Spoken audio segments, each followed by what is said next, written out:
Hey guys, what's up? Yeah, I may seem a little tired, so I do apologize for that as I adjust the camera here a little bit. And if you guys are listening to the various podcast locations audio-wise, I was just adjusting my camera on the for the live webcast I'm doing on this special edition of Topics on My Mind for today, Monday, the 28th of September, 2020. And of course, I got to get myself a little pick-me-up to get through this. Anyway, though, guys, as I get ready to link this to various locations, welcome to the special edition. And of course, if you see the title below, then you know exactly what this is about. As I check things here, hold on for a sec. As I check things, okay, hold on for a sec. But yeah, welcome to the special edition where we will be talking about both about Sonic the Hedgehog and My Little Pony Friendship is Magic. Yes, we will be talking about both of them as we go on. And the topics we will talk about, I've divided them into 5 each. I've done this before. I've done this little format before where I will dedicate one half of the podcast to one subject and talk about 5 things about it, 5 topics on it. And then the next topic or subject, I'll have 5 subjects to talk about that as well. So anyway, with that said, as I get ready to link this to various locations, what are the topics we're going to talk about? Like I said, the way I'm going to be doing this is Sonic and My Little Pony, of course, 2 separate topics, and to go along with them, they each have 2 separate they'd have 5 separate subtopics or 5 subjects to go along with them that relate to them, if you know what I mean. So anyway, as I anyway to link this without messing anything up.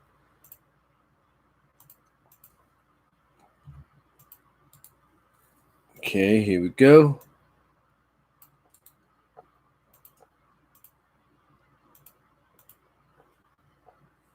All right, so the first thing, okay, so again, remember 2 separate subjects or topics divided. We have 2 separate topics to talk about, and they each have their own subjects or subtopics to go along with them. So the first topic, of course, is going to be on Sonic, and the 5 subtopics or subjects that go along with him that we will talk about are: 1, the first one will be Ian Flynn and Evan Stanley's collabing. Basically, we'll talk about that when it comes to the IDW book. Number 2, we'll talk about the possibility of a new Sonic cartoon to be done by IDW. We'll talk about that. Number 3, we'll talk about hashtag rally for Sally equals IDW Debut Soon. We'll talk about why that may be a possibility. Number 4, IDW Comics to publish collection edition trade paperbacks of Archie Sonic comics. We'll talk about that. And number 5, we will talk about why it took so long for me to upload the Doomsday Project 4-episode finale of SatAM. So we'll talk about those subjects when it comes to Sonic. And then when we get to MLP, we have 5 subjects to go with the MLP topic. The 5 subjects to go with MLP are: number 1, Generation 4 Friendship is Magic fan artist Imalou, I think that's her name, doing freelance character design work, or has done freelance character design work on the upcoming 2021 movie. So we'll talk about that. Number 2, we'll talk about the next season 10 arc and what it will be about, basically about Scootaloo and Her Family. Number 3, what could be the other number 3 subject will be What could be the next MLP crossover after Transformers and IDW? Number 4, it is what the future may hold for both Bronies React and Analysis Bronies React here on YouTube. I forgot to put that, but that's fine. You guys know what I mean if you follow those on YouTube. And then number 5, we'll talk about why, in my opinion, Grogar was the original planned villain for the final season, even till plans were changed. So we'll talk about that and more. So, and hello, Valentine. Nice to see you in there.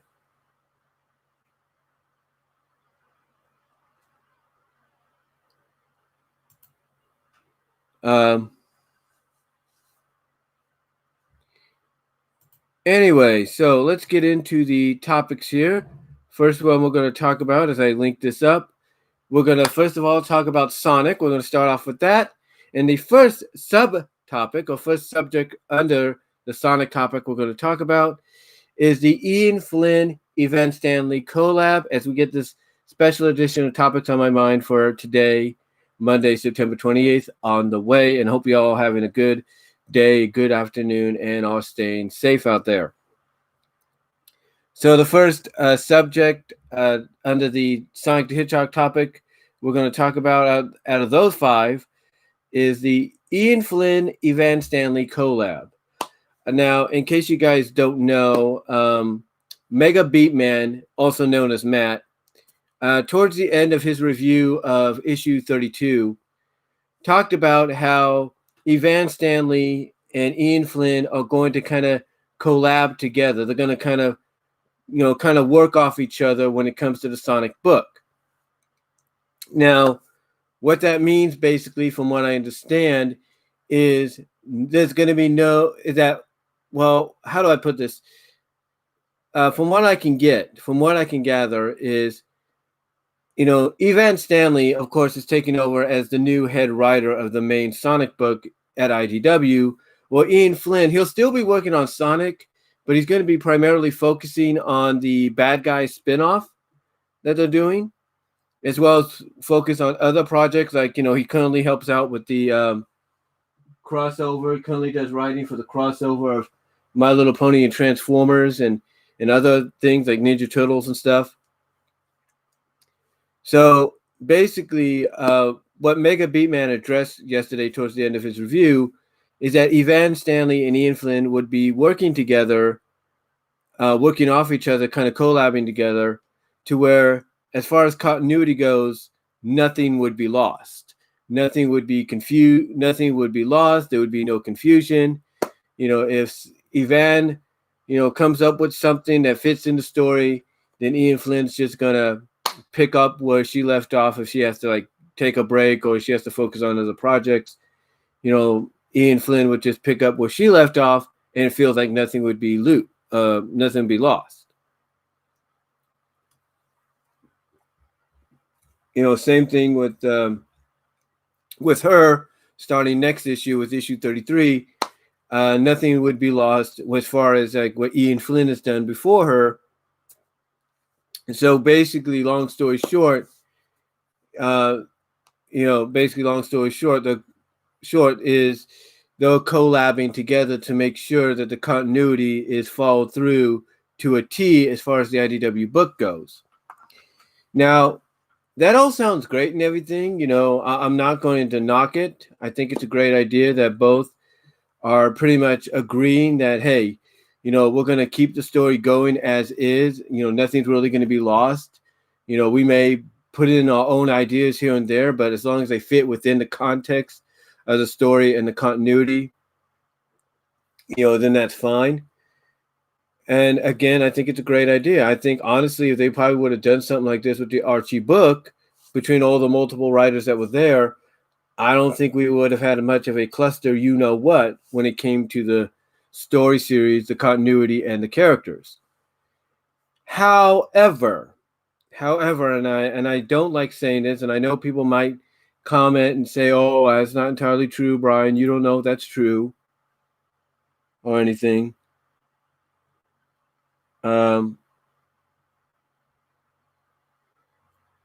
and I got some people in here. I don't know what is going on. I guess Valentina Elario is really excited about things. Anyway, like I said, long story short, what was I? Oh yeah, basically, again, I know I might get criticized about this a little bit, but as far as the collabing goes, again, I think it's a great idea. It's something that I think when Ken Penders and Carl Bowlers and all of them were working on the Archie book, they could have, taken a page. They could have really, took a page out of what Ian Flynn and Evan are doing right now. And if they would have done that, things probably wouldn't have been so messed up, if you know what I mean. Such a cluster, when it came to story, when it came to the continuity and the characters and what have you. However, and again, I know I might get criticized about this. However, I don't see this collabing or this, kind of working together kind of deal lasting long. And here's why. And this is not a knock. This is not a knock towards Evan or Ian, okay?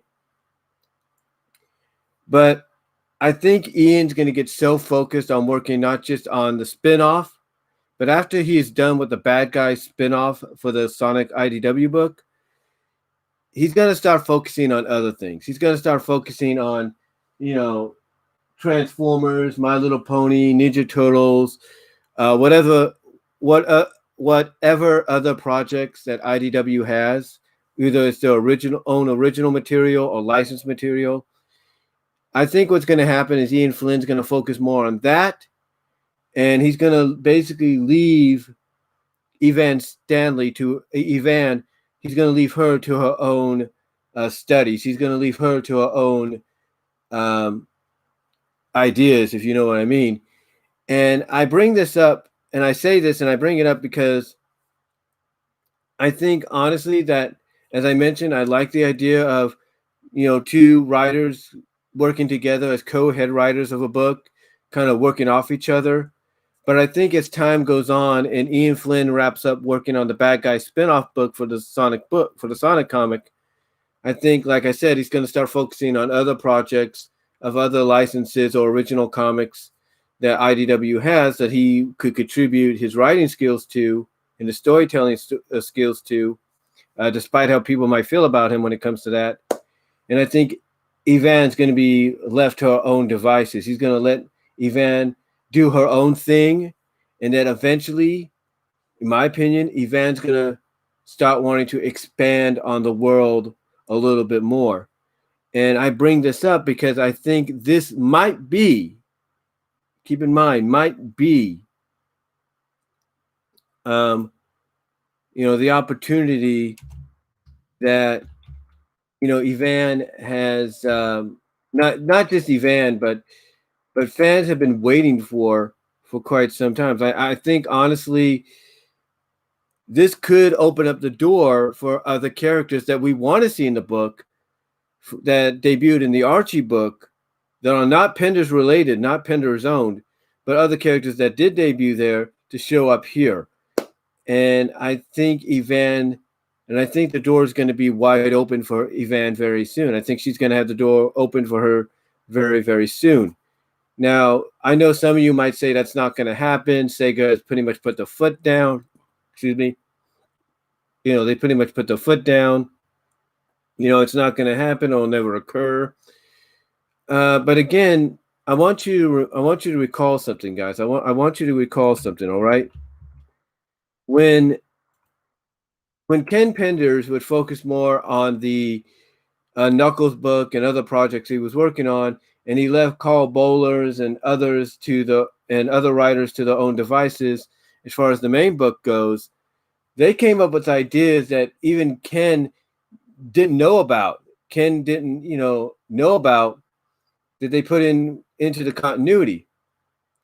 And when Ken came back, yeah, he had to fix a few things, or at least try to, in his final issues, within the final issues that he was writing for when it came to the book. But there were also some ideas he actually kept in there because he figured, okay, it's too late now to kind of fix everything.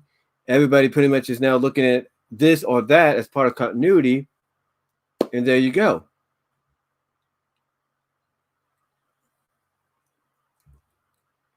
So I think, honestly, when it comes down to it, in reality, I think we kind of see something similar. I see something actually similar happening here. I see Evan Stanley eventually being allowed to go off on her own down the line. Because, again, I see Ian Flynn, after doing the Bad Guys book, going and doing his own thing with other properties owned by IDW, maybe even freelancing himself to other companies like Marvel or DC or Image or whoever. I can see him doing that eventually down the line and focusing more in that area. And like I said, leaving someone like Evan and possibly another future writer to come along down the line to their own devices. And like I said, to me, this has the potential to, open up the door for, possibilities. Again, I'm not saying that it's going to happen. I'm not saying it will happen, but I think it opens up the door. I really do. I think, when you look at the fact that right now, the plan for them to collab together to kind of work off each other when it comes to the book, I think it's great. Like I said, I think it's a good idea. It's something that if Penders and Bowlers, could have, worked off. I think, honestly, it's something that I believe if Penders and Bowlers knew what each other were doing, they could have done the same thing and things would have been better. We wouldn't, like I said, we wouldn't have had the mess that we did. And even later on when Ian Flynn would do the Archie book and then let others do the book, I think it would have been great if they would have done it back then as well, because that way there wouldn't be too much confusion. Anyway, I think, honestly, to me, in my opinion, I just feel this collaboration that's good for right now. That's a great idea for right now. I don't think it's going to last long. I really don't. I think honestly that, down the line, again, I think down the line, it's gonna change. I think, honestly, it's gonna change, and I think it's gonna change perhaps for the better, because I could see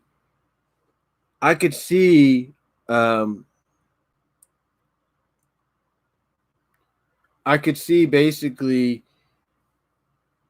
how do I put this? I could see, like I said, Evan going in, and I'm just reading some things here on Twitter, but I could see someone like Evan going off and doing her own thing eventually with the Sonic book, where Ian Flynn, as I mentioned, goes off and does his own thing elsewhere after he does the Bad Guy spinoff. Now, could I be wrong about that? Absolutely, I could be wrong.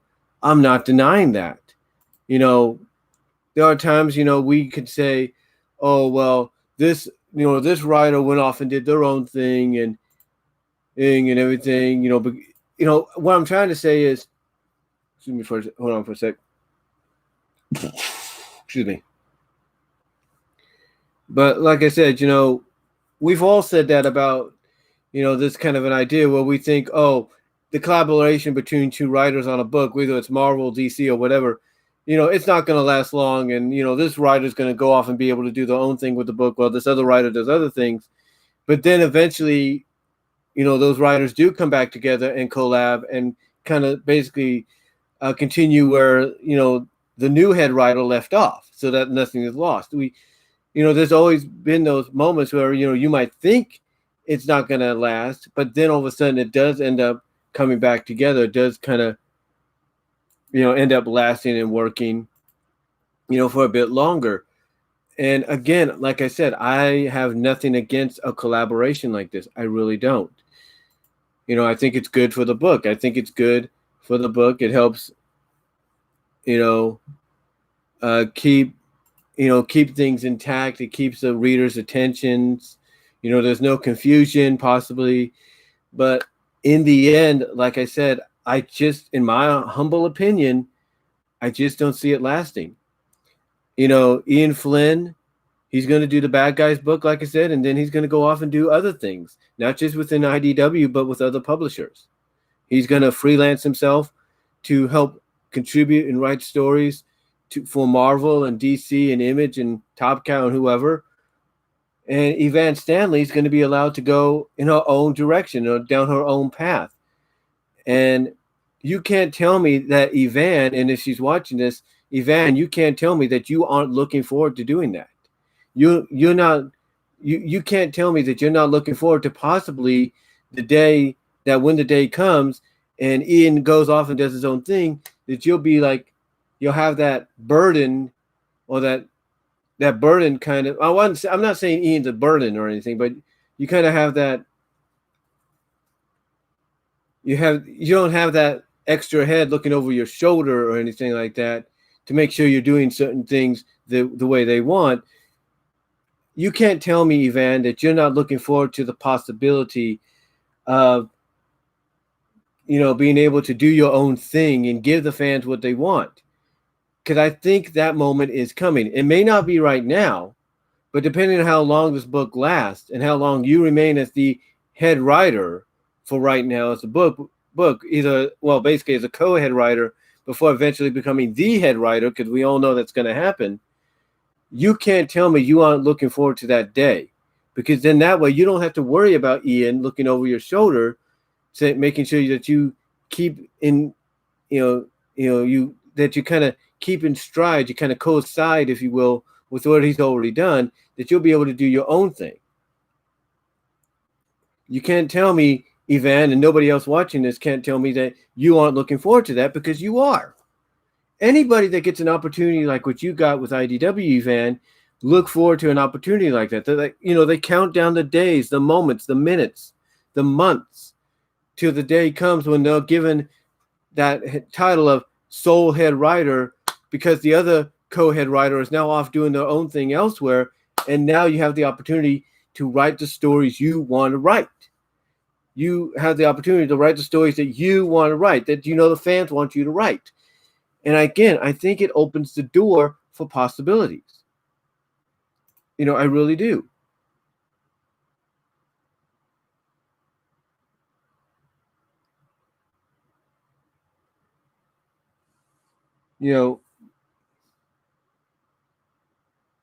I think it really opens the door, in my opinion.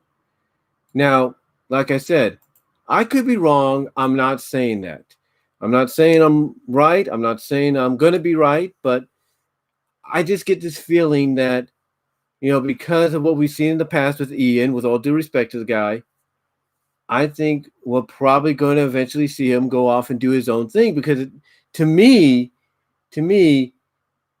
it almost feels like, and he can come out and probably deny it, and that's fine. It's cool, whatever. But I think, honestly, Ian's probably looking forward to the day that he finishes up with that final issue of the Bad Guy spinoff, to where now he'll be free from the Sonic burden forever. Well, not forever, but for the time being, and let someone else take on that burden. So, because honestly, what I can sense is that even though Ian's a fan of Sonic, I think he wants to go off and do other things. I think he wants to have the opportunity to write for other books. Like I said, he's currently helping with this crossover here between Transformers and My Little Pony. He's contributed stories for the IDW Ninja Turtles, the Nickelodeon ones as well. And I'm pretty sure he's contributed or plans to contribute to other properties licensed by IDW or original ideas that IDW owns solely. He's probably looking forward to that moment. He's probably looking forward to that moment. And just like Evan's counting down the days of being able to finally, eventually be the sole head writer of this book, So is he. He's looking forward to the day where he'll be able to finally contribute to other things besides Sonic, to where he could just, for the time being, leave Sonic in the back and go off and do other things. Again, I'm not saying. Again, let me repeat myself here, and I know I do that a lot, but let me repeat myself by saying I'm not saying I'm going to be right.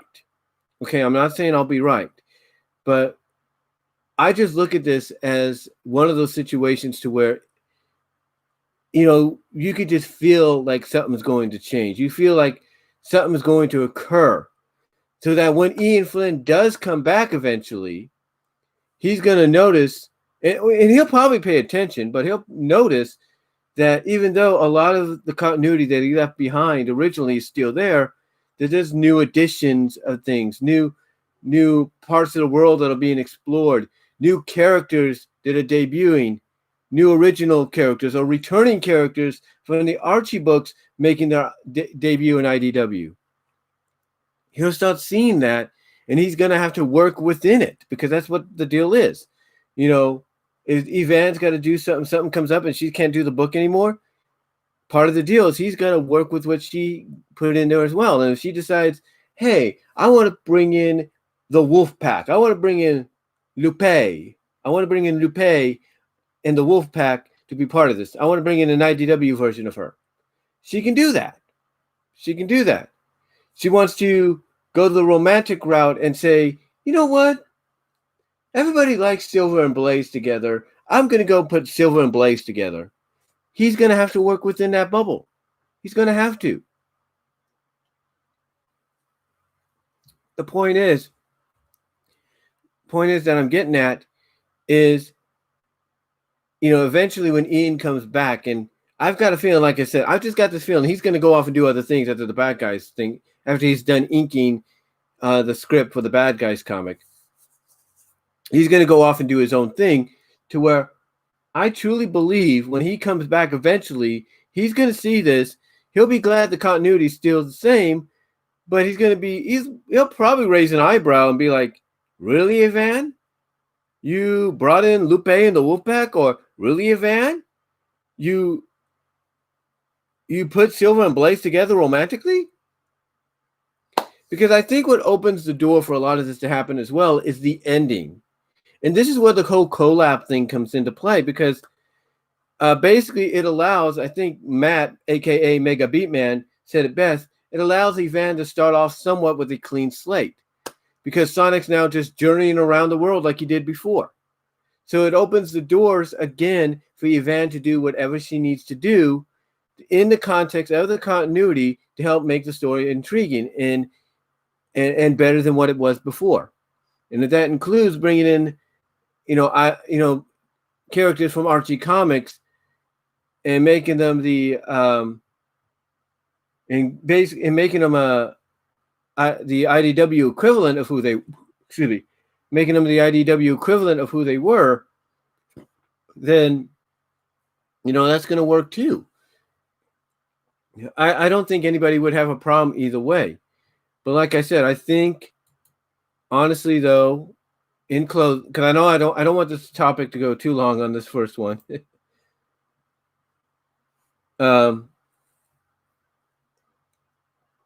I don't want something. I don't want this to go too long on this one. But basically, I feel honestly that even though the collab idea is good right now, I think very soon, it's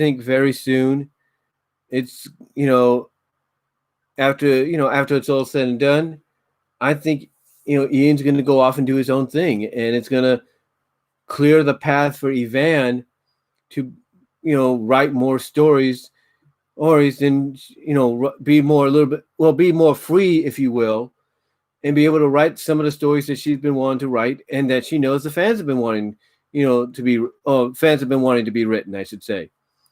So I think that's what's going to happen. I think, in my honest opinion, the collabs, it'll be there.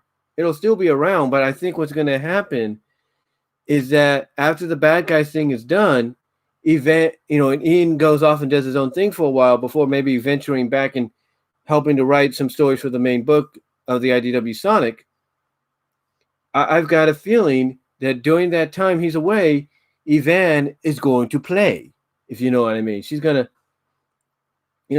go and do her own thing for a bit, but she'll make sure that it's in the context of the continuity that Ian Flynn tried to help us, that Ian Flynn kind of established, and that she's getting an opportunity to have a somewhat of a clean slate to work off of starting on issue 33. Now, as I mentioned, am I going to be wrong? Probably, but I don't know. Anything's possible, but let me ask any of you this. If you were in Evan Stanley's shoes and you were told by Ian Flynn, hey, you're going to be the new co-head writer of the book, if not the if not the sole head writer of the book, while I go off and do other things, while I work on the spin-off book and possibly do other things. Put yourself in her shoes. If you knew that there was a slight, if not strong possibility that after Ian Flynn worked on the Bad Guy spin-off book or tie-in book, and then went off and did his own thing for quite some time before venturing back to the comic to write some stories for, wouldn't you want to take advantage of the opportunity to maybe, within the context of the continuity, to add some new elements, probably bring in some characters that fans have been wanting to see? I mean, I know I would, because honestly, if you're giving me somewhat of a clean slate to work off of in my debut issue, of course I'm going to do it. Of course I'm going to go that route eventually.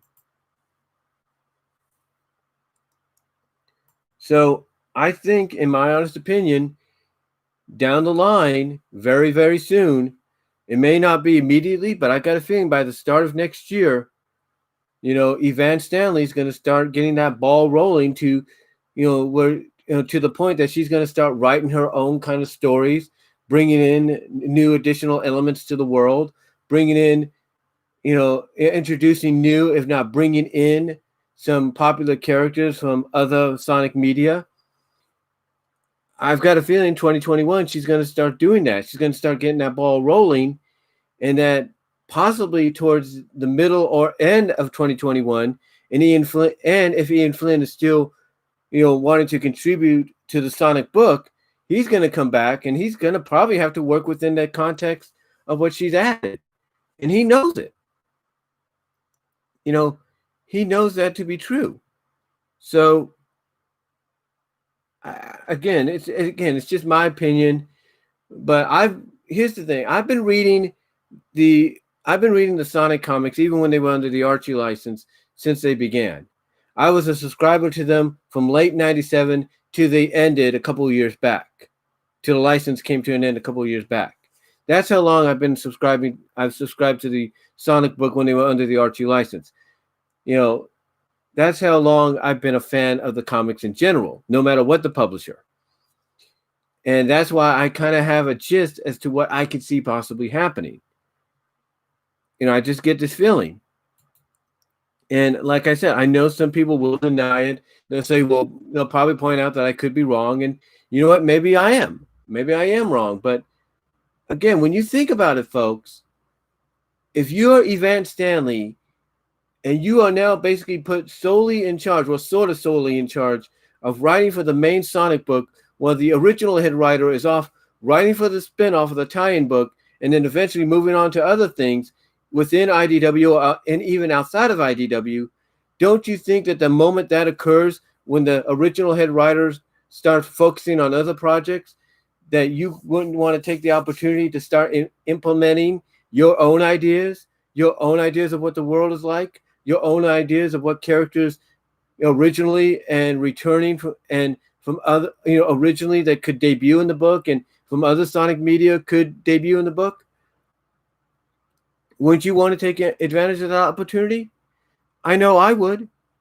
I know I definitely would. And I know I'm not alone in that. I know that I'm not alone in that.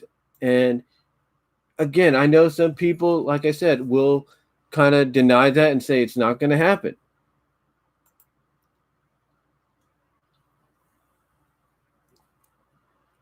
You know, I know some people will say, "Oh, it's not going to happen, Brian. You're wrong about that," and maybe I am. You know, maybe I am, but I just feel that the door is open. Is what I'm saying. I just feel like the door is open right now for this to happen, for this to occur. And again, I know it doesn't seem possible to some people. I know some people will be like, that's not going to happen. They're going to make sure it doesn't happen, that the collab has to go the way it's got to go. And that might be true. And again, it all might be true. But in closing, to finish off this first subtopic of the main Sonic topic here, in this two-part topics on my mind, I just feel, in my opinion, that I don't think it's going to last. I don't think the collaboration is going to last long. I really don't. I think, in my honest opinion, eventually, starting around 2021, maybe not immediately, but in the early portion of it, that's when Evan Stanley is going to get that domino effect going, and she's going to start sooner or later contributing her own ideas, into the book. She's going to, contribute her own ideas of what the world's like. She's going to want to introduce maybe some new original characters that she's come up with, and maybe even bring in some returning characters from other medias of Sonic that we've seen before. So I could see that. I could see that honestly happening. And like I said, I know some people be like, "Oh, it's not going to happen, Brian. You're over analyzing it. It's da." Really? I'm over analyzing it. Again, I want you to listen. I want you to read, and I want you to particularly listen to some of what Ian Flynn has to say. And I say this with all due respect, because it sounds like to me he's kind of losing that passion to write for anything that's Sonic related, and he's more focused on wanting to do things outside of it. So I think honestly, I think honestly, it's just going to. I just think we're going to start seeing things go down that path. I think it's going to happen probably sooner than you think. I think for right now, what Evan's going to do is she's going to just get her feet wet. She's going to continue where Ian Flynn left off, giving her that somewhat clean slate. But once she's got her feet fully immersed, into that river or, into that lake, and she goes for that deep dive and that deep swim, that's when you're going to start seeing her go down her own path and start developing ideas on her own. I see it. I know you guys see it. It's just too obvious, in my opinion. And that's really all I can say about it, because, to me, it's just, like I said, I've been a fan for far too long, and it just seems too obvious, in my opinion, that, honestly, that that someone like Evan wouldn't take advantage of the opportunity that lies ahead of her, down the line, if not, like I said, around the early portion of next year. So yeah, I honestly believe it's going to happen. I really do. I mean, again, like I said, I have nothing against what's going on right now with this idea of, oh, let's collab together. Let's make sure we each work off each other kind of deal. I have nothing against that. It does make things a lot more easier for the subscriber and for the viewer or the reader to really get invested in the book. Get invested in the book to the point that, like I said, if Ian Flynn comes back and starts wanting to write for the book more, nothing will be lost. But I truly feel that, Evan's going to go down her own path eventually when she starts noticing that Ian's going to focus on other projects besides Sonic. And then that's when you're going to see a lot of things come about from that. You're going to see new elements of Sonic's world and IDW be introduced. You're going to probably see some new original characters be introduced. You might even see some returning characters from other Sonic media be introduced into the book. So, again, that's just my opinion. Just my opinion on it. I know some people, like I said, will disagree with it, but it's just an opinion, and nobody really has to agree. Nobody has to agree either way. So that's all I can say on that, guys. That's all I can really say on that. And without further ado, let's move on to a second topic here. And our second topic is new Sonic cartoon to be done by IDW. Okay, so what brings this topic on? Oh, for a sec, what did I check my?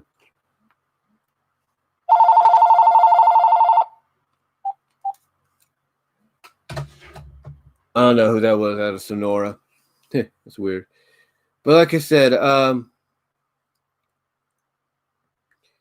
said, what brings this topic on a little bit, this questionable topic of new Sonic cartoon to be done by IDW. What brings this on is last night I watched a video clip from Clownfish TV, and basically Neon and Geeky Sparkles were talking about the fact that IDW, I guess to financially save themselves, are now going to be entering the animation business. And that they plan to do some animated series and movies maybe based on properties that they originally created or they've licensed out. And the reason I bring this up is because, IDW obviously wants to get their version of Sonic and the comic book they're doing over with the audience a lot more than it is right now, according to some people. That I think honestly a Sonic cartoon is on the table for them. I think they're looking at all the properties, like I said, they originally created, and looking at some of the properties they've licensed, and they're looking contently and directly at properties like Sonic to do an animated series on, to try to get people's attention onto the book as well. Now, will IDW be allowed to do that? Well, they got to get the consent by Sega at first, and I think they will. So honestly, I do believe that if IDW is able to go through with this, despite how some people might feel about it, that I think they, along with whoever they work with to get this animation division of theirs up and going again, going for the first time, that I think whoever they get to help them with the Sonic cartoon, if it does become a reality, as one of the properties that they've licensed that they could make into a show, I think it could be the saving grace. But now the question is, if IDW is the one that's going to be bringing the new Sonic cartoon to reality, who will they pick to distribute it to? Who will they pick to showcase it to? The possibilities are kind of limitless, if you will. You have HBO Max, you have Cartoon Network, you have Discovery Family, if you want to go down that route. You have Universal Kids, you have Peacock, you have Netflix, you have Hulu, and you have Amazon Prime, and even Disney Plus. So they have a variety of doors to be opened or to walk through to bring this to life, to help make this a reality. And I think honestly, if I'm to be honest, I think IDW, if they are truly committed to going the animation route with not just licensed properties, but also their own original properties, I think Netflix is probably the best option. I really do. I think Netflix would be the best option for them to go, especially if you want to showcase a Sonic cartoon to hopefully tie in with the upcoming sequel that's supposed to come out in a couple of years. So, honestly, I do believe we are going to get a new Sonic cartoon, and I think it's going to be done by IDW. It's going to be done by IDW Animation and whatever animation studio they collab, whether it's Netflix, DreamWorks, whoever, it's going to get done.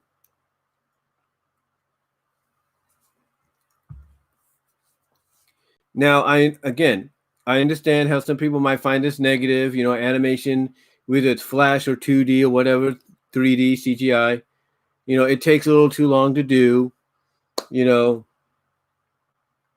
takes too long to do. You need to get the right people behind it. You need to get the voices and all that. And I understand that. I totally get it. I kind of see where, Neon and Geeky Sparkles are coming from at Clownfish TV when they talk about that. But I think, honestly, that if IDW is committed to this, and either it's on their own or they work with somebody, they're going to probably try to get something out within the next year or two. And I think one of the things I want to try to get out, is a Sonic cartoon to tie in, not just with the IDW book, but to tie in with the new movie. That's what I think they're going to want to do. And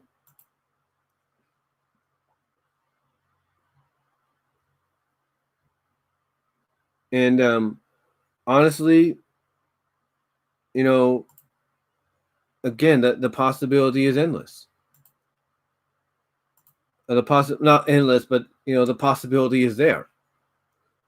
So I feel, in my opinion, that IDW will make this happen. I feel that they will make it a reality, and that they'll at least try to get something out by the end of the year, by the end of next year, going into 2022, so they have something that they can lay a foundation on.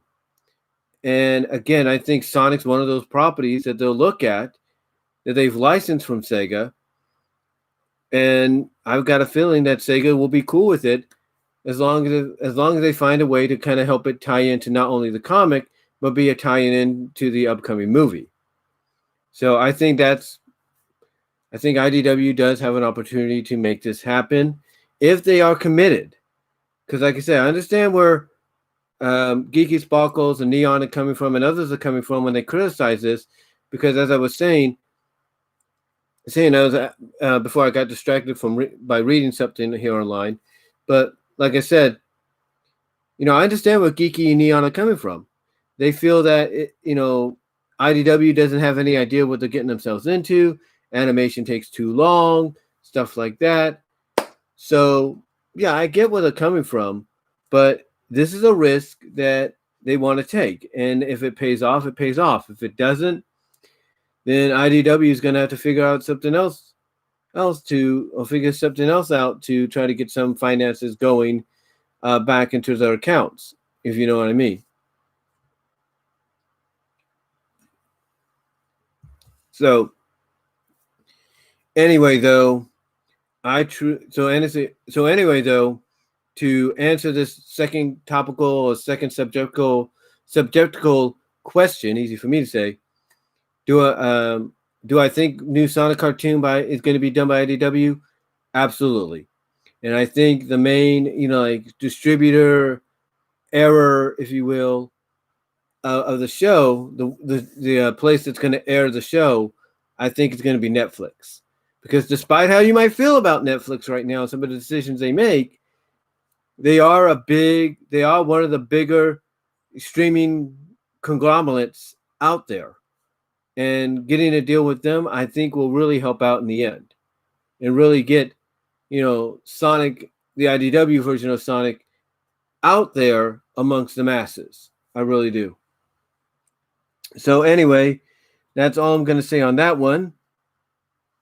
On the second topic, but number 3, it does kind of deal with IDW. Actually, number 3 now, speaking of IDW, it kind of deals with them. But number 3, our third topic we're now going to focus on because we're done with the second one, but we're still tying into IDW here. We're doing that a lot here. Number 3 is hashtag Rally for Sally equal IDW Debut Soon. Okay.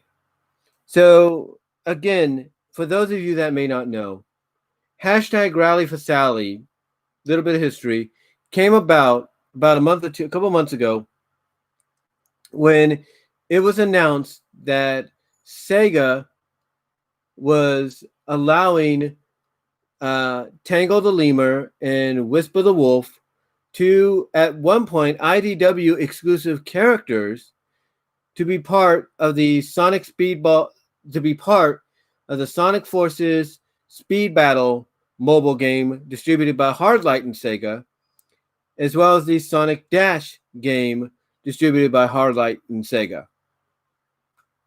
So that's how the hashtag Rally for Sally came about, because they're looking at the fact that here you have two characters that was originally intended to be IDW characters within the IDW Sonic book, and now all of a sudden they've expanded over to the game. So that's why, you have fans, doing the hashtag Rally for Sally deal, because they feel, hey, if you can put those characters in, you shouldn't have no problem with finally putting Sally in to a game in some capacity. And it's drank a little bit of my Coca-Cola there for those that may be listening on the podcast edition. But again, that's how Rally for Sally came about, or hashtag Rally for Sally. And I got to thinking, it's like, obviously the people here, obviously the people at the Sega of America and the Sega Sonic team here in the United States, they hear us. They hear the fans. They hear the fans wanting Sally. They hear the fans crying, well, not crying out, but, hashtagging and getting behind Rally for Sally every day, petitioning for it to happen. Putting it out on Twitter or Facebook for it to happen, YouTube, you name it. And obviously they hear us. They obviously hear us. They acknowledge it, but there's nothing, they haven't said anything yet. When they do, I've got a feeling that if it is something fans want to hear, the internet's going to explode. Literally.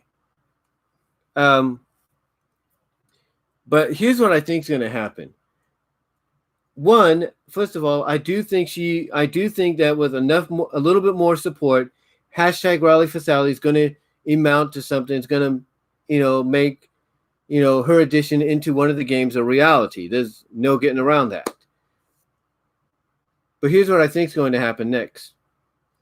I mentioned Evan Stanley in the first topic and having a little bit more free reign when Ian Flynn starts doing his own thing. Well, I think hashtag Rally for Sally is going to equal to something. It won't be the games right away, but it will eventually. But I think the next best thing that's going to happen is the hashtag Rally for Sally is going to have her land into the IDW book. I really do. I think honestly she's going to end up showing up, I should say, in the IDW Sonic book. And I think it's going to be when Sonic's doing his traveling around the world to, I guess, keep Eggman, off of his friend's back, as well as try to, protect every part of the world that he can. I think what we're going to get Sally in the IDW book, and it's all going to be because of hashtag Rally for Sally. It's like, to me, in my opinion, Sally finally debuting in the IDW Sonic book will be like a constellation. Like, okay, she's not in the game yet, but because the support is so strong to see her, in new Sonic media, I've got a feeling they're going to come out and say, hey, look, she's not in the game yet, but we are proud to announce that she will debut in the IDW Sonic book. And I think fans would be ecstatic about that. I think they'd be happy about that.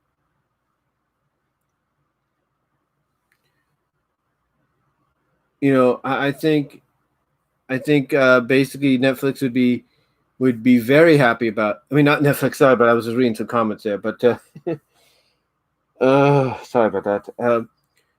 But I do think fans would be extremely happy about that, no matter what the decision is.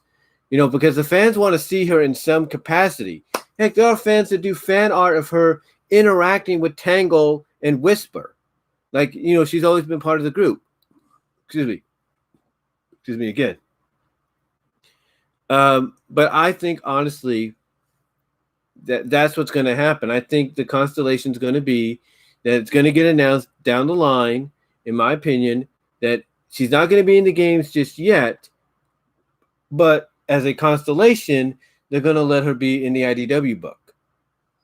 And I think her debut is going to be when Sonic's traveling the world, keeping, like I said, keeping Eggman off the back of his friends, as well as going around and protecting other parts of the world from Eggman, period.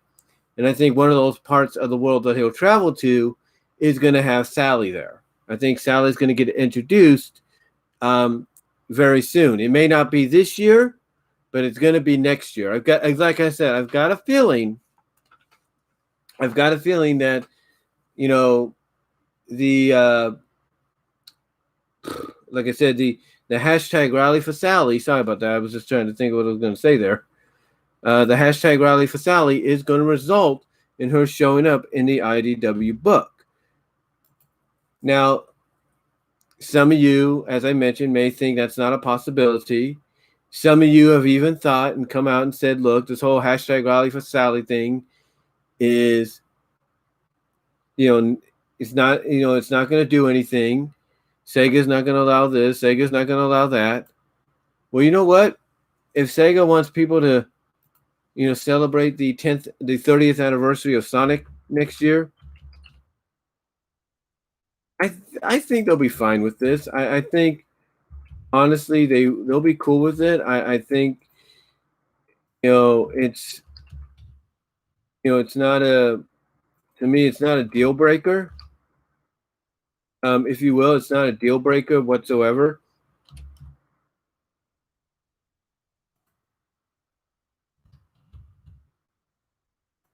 As I do something here for a second, as I do link something up here on Twitter real quickly. But like I said, I don't think it's a deal breaker. I think, honestly, fans would be cool with it. I think fans would be just happy to see her in any Sonic media right now. They'd be glad for it. They'd be happy about it. And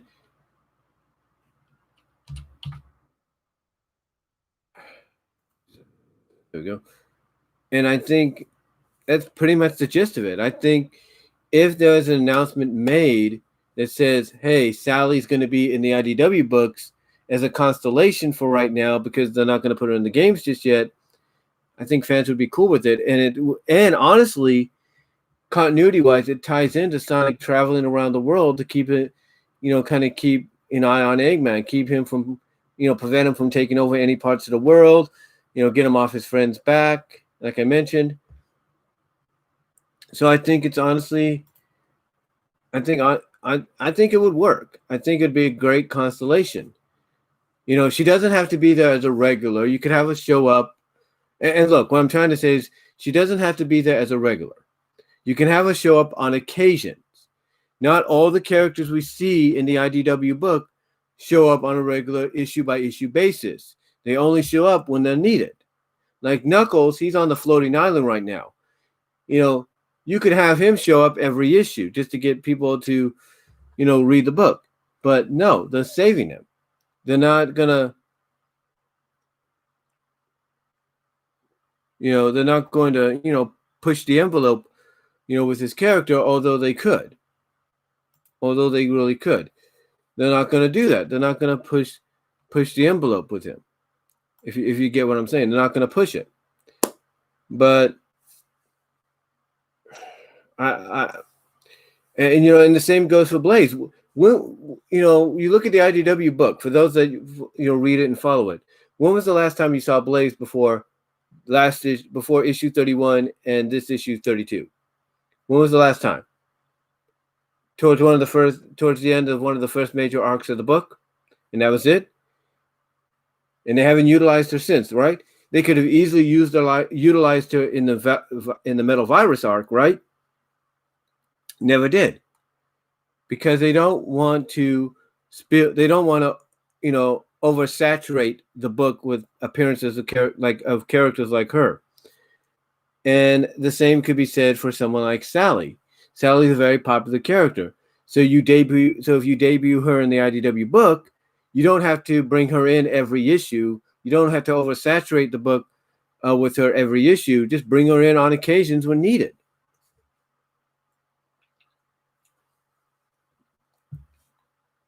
So I believe, in my opinion, that, hashtag rally for Sally, it's going to equal to something. It's going to, result in something. And what that something is for the time being, I truly believe, is her showing up in the IDW book.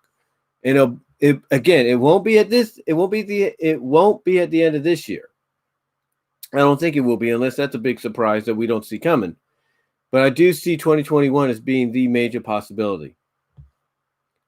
And I know some people, like I said, will probably disagree with that. But you know what? This hashtag rally for Sally thing just gets bigger and bigger with each day. The petitions that are out there to get her involved in the games and other parts of the Sonic media nowadays just gets bigger and bigger. And, they keep reaching their goal every day almost. So my honest opinion, I think she will show up. I think the hashtag rally for Sally is going to equal, to Sally showing up in the IDW book. I really do. So yeah, I see that happening.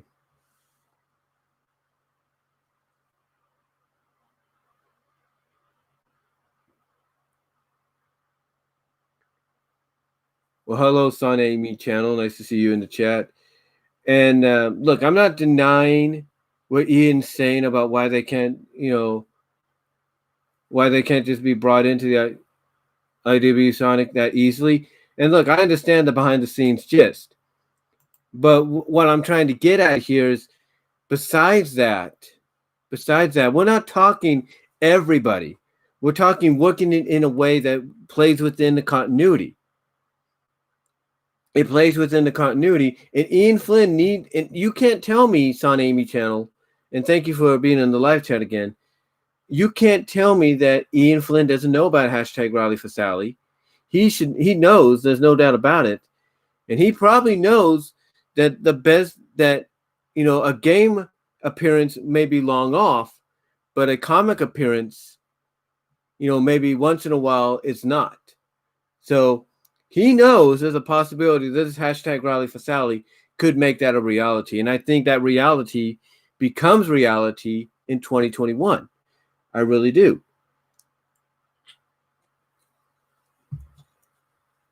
I really do. But thank you for your opinion on that. I mean, again, I get where you're coming from. I get where others are coming from with it.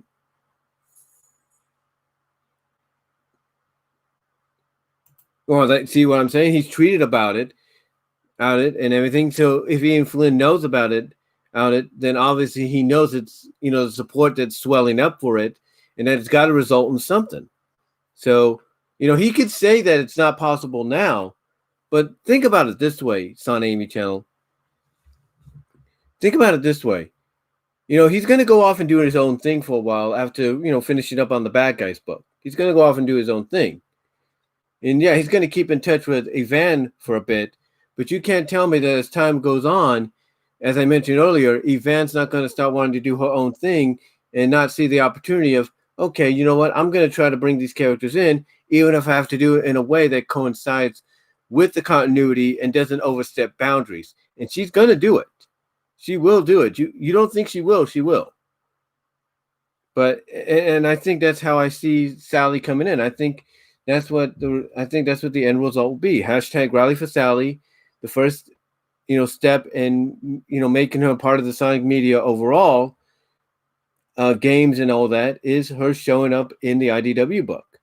And again, it'll be done in a way, I believe, that's not going to overstep boundaries, but it'll be done in a way to where, like with a Blaze, like with a Knuckles, who, yes, are game characters, I understand that. But like any other characters, will not be brought in issue after issue to where they would oversaturate it. She'll be brought in on occasions. Like, let's say you bring her in for let's say she debuts in issue 39. Let's say that happens. I mean, we know that 33 is, what is it? 33 is next month. 34 is next month, or as well, or in November. We know 35 and 36 possibly are in December. So we know 37 is January, 38. Who's to say by, let's say, March or April, Sally won't show up, and then we won't see her again until maybe the end of the year, or maybe into 2022. I'm just saying, they could work around that to make it to where, like I said, they're not overstepping boundaries, and it works within the continuity. Because again, I don't think it's something that they can ignore.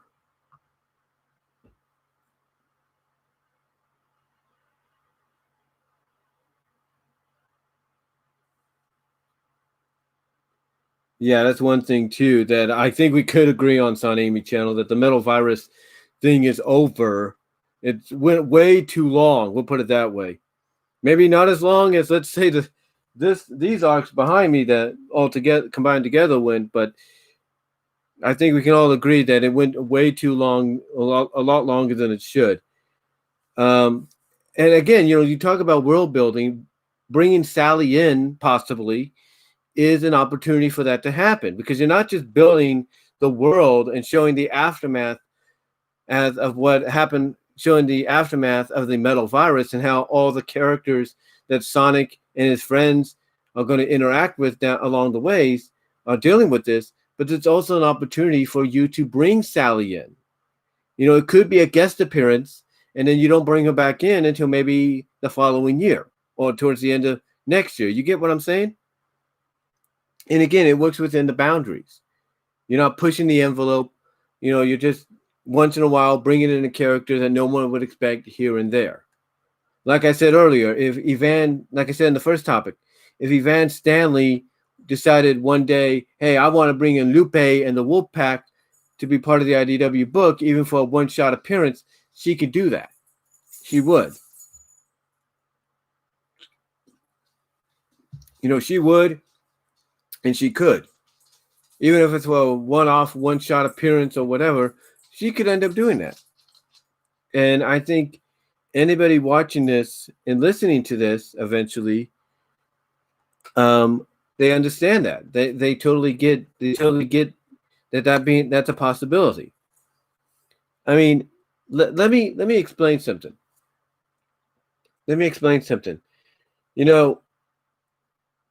What should I use? Okay, let me use this as an example. All right. Nobody thought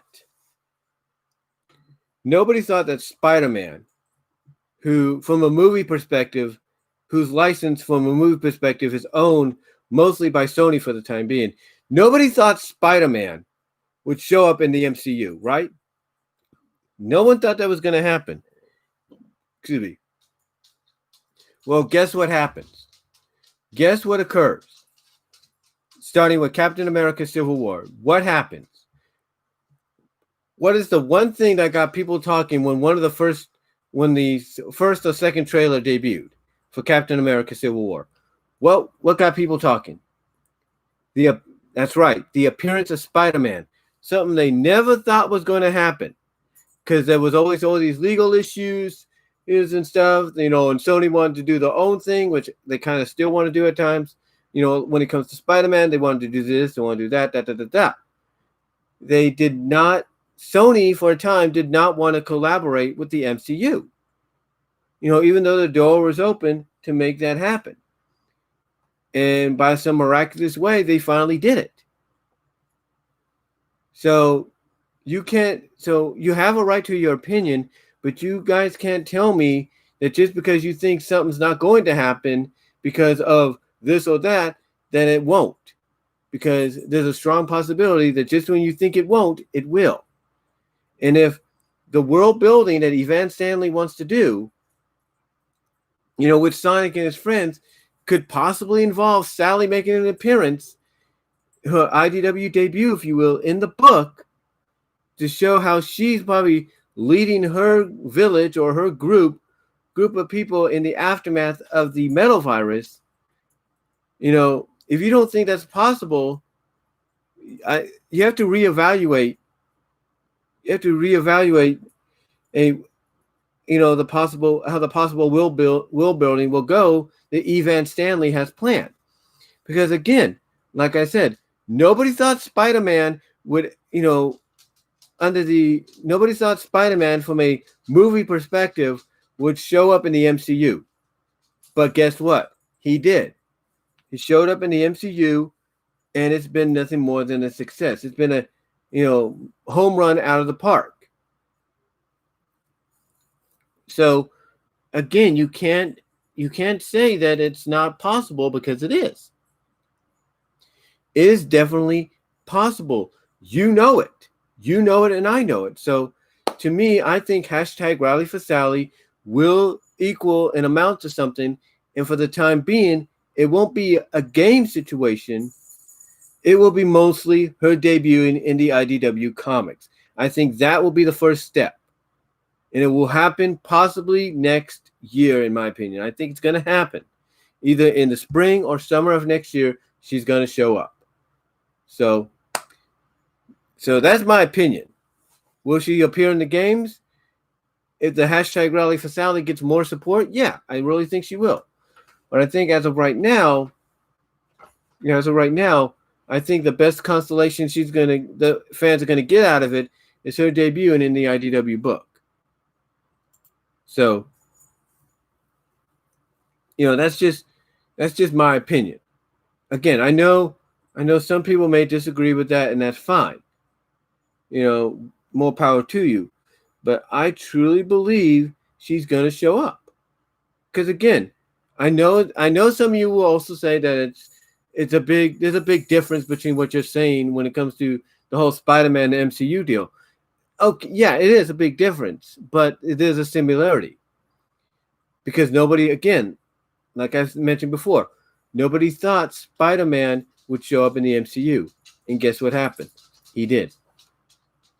And he showed up for not just one film, but he showed up for a plethora of films, including 2 of them that were distributed by Sony but took place in the MCU. So you had his appearance in Civil War, his 2 solo films. Well, the first one was not a solo film, but you get the idea.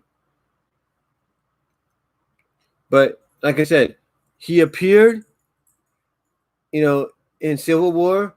He had his 2 films. He had Avengers, Infinity War. He had Endgame, and then he had, and then he's got a third one coming up. Also within the MCU. So it is a possibility. It is a possibility, guys. So to me, I think hashtag Rally for Sally is going to equal Sally showing up in the IDW books, hopefully, in my opinion, by sometime next year, in my opinion, from what I can feel.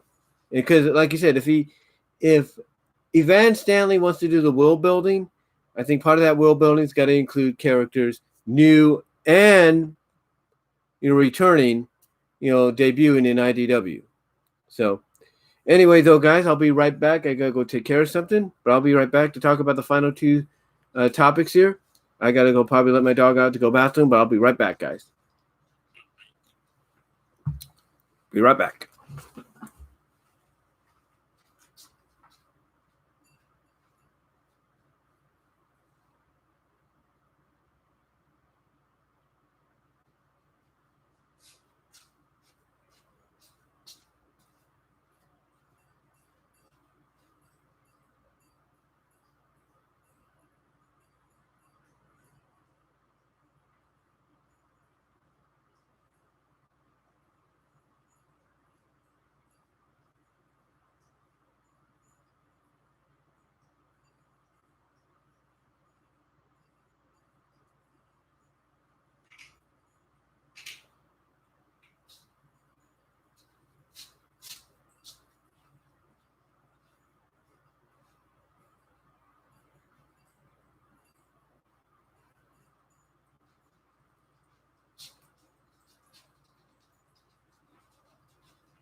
Okay, guys, I just had to go check on something. I thought my dog needed out, but she was just walking around, like you have to stretch your legs and all that. So thank you for being patient there.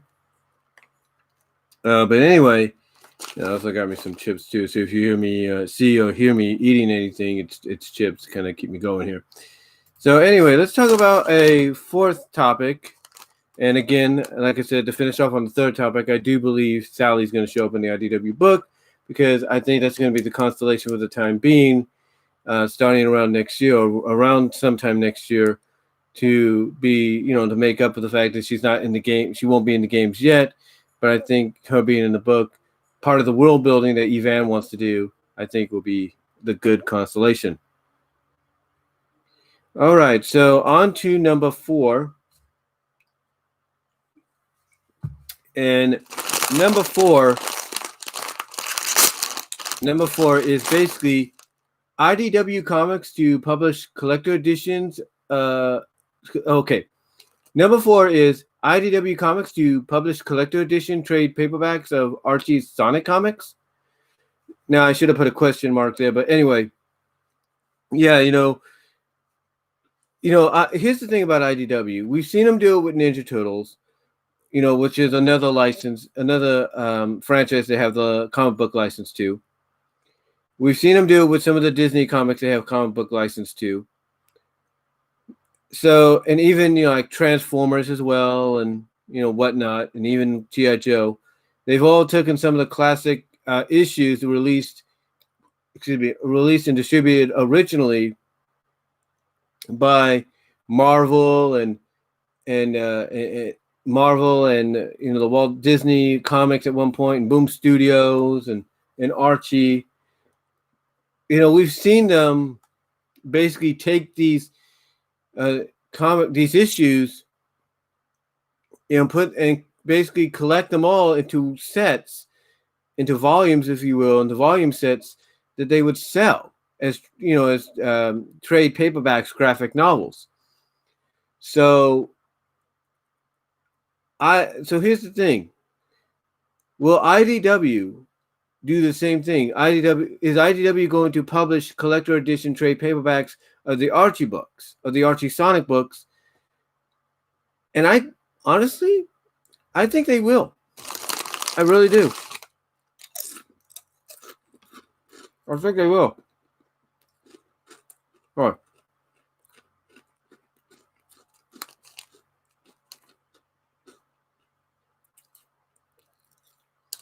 And let me explain why that is.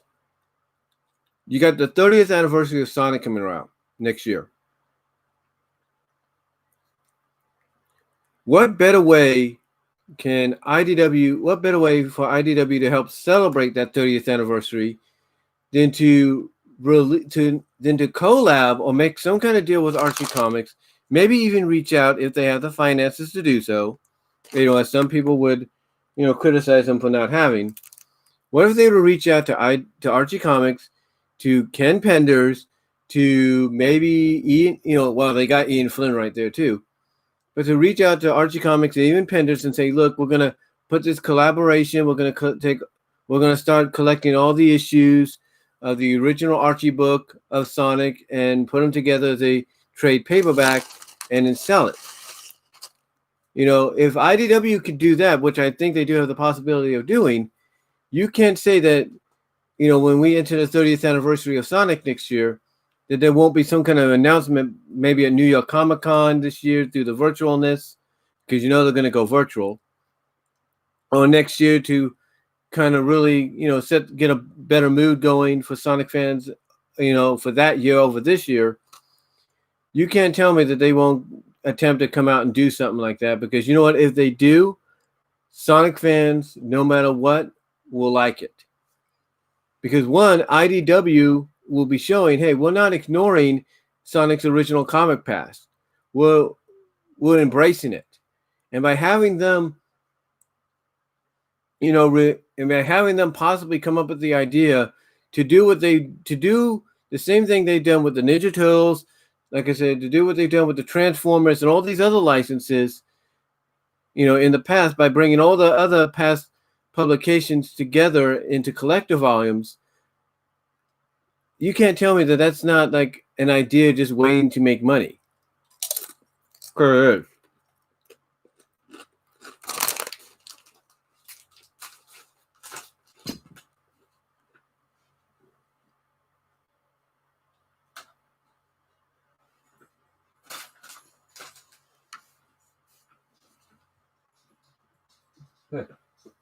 Oh, there it is.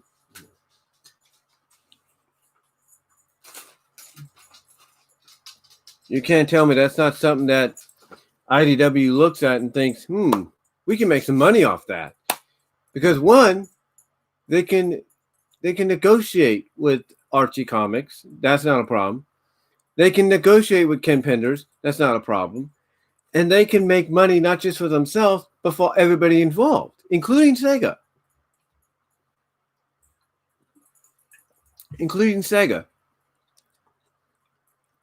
And a lot of fans would be appreciative of it. A lot of fans would love the idea of being able to finally, once again, because Archie Comics was doing this too, but once again, maybe even better than before, own trade paperback collector editions of all the original stories in one book.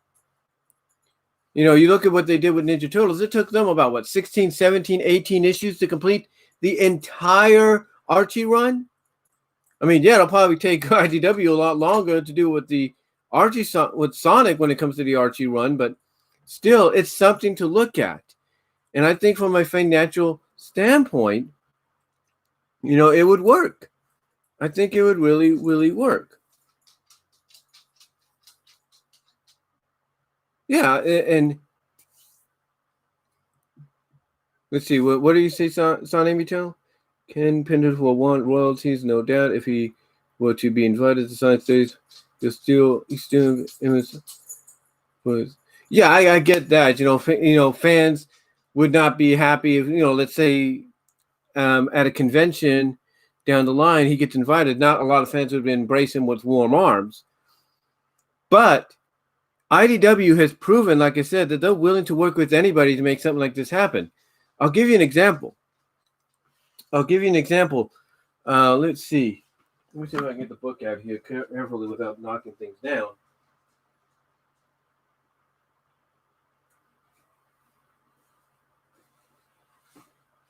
Well, went down a little bit. But anyway, I want you to look at the character here for a second, okay? I want to bring this character to light to you guys, okay?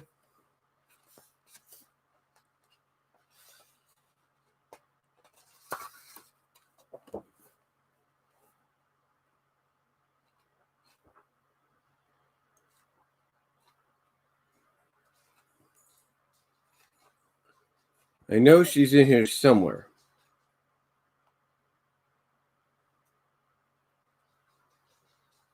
Well, I see her anyway. What am I talking about?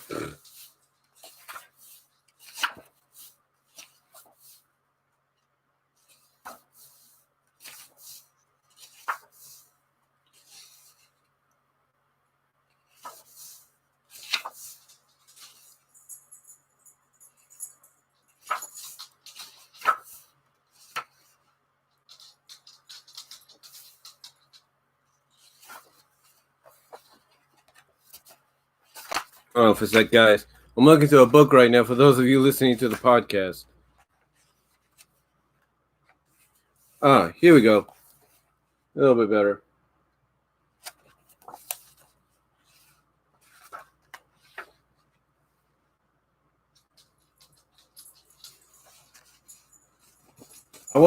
Now, for those of you guys listening to the audio portion of the podcast, I want you to look up Ninjara. That's Ninjara, Ninjara, TMNT.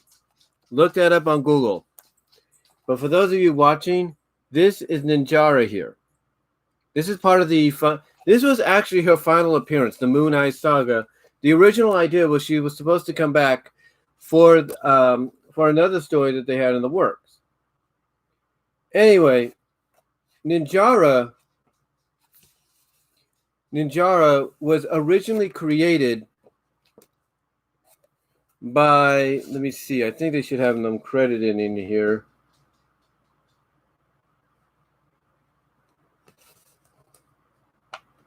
They should have them credited.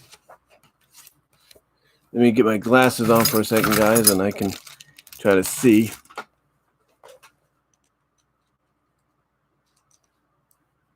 May have to take another break in a moment, guys. Hold on.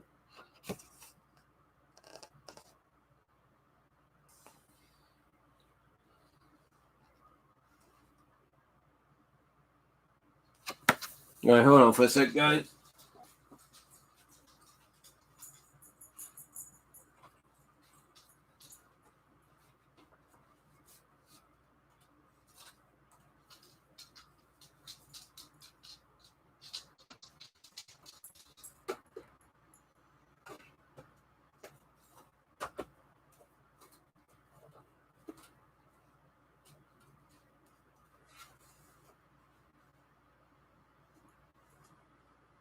Hold on for a sec, guys. I'll be right there.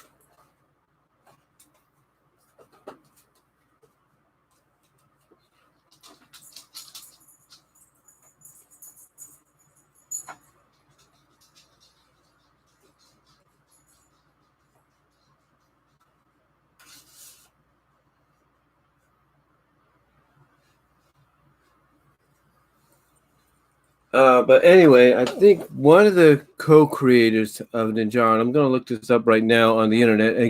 Again, for those of you listening to the podcast audio-wise, type in Ninja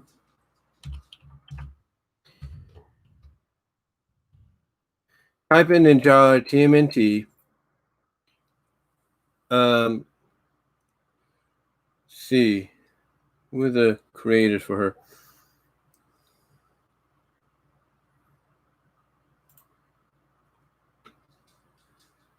All right, let's see. I'm trying to see who was the creators.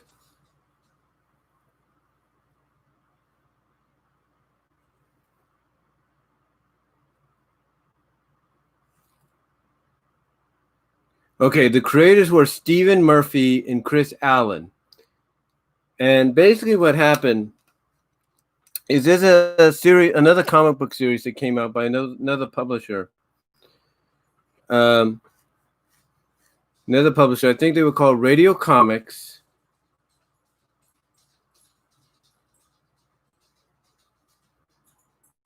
By Radio Comics, I think.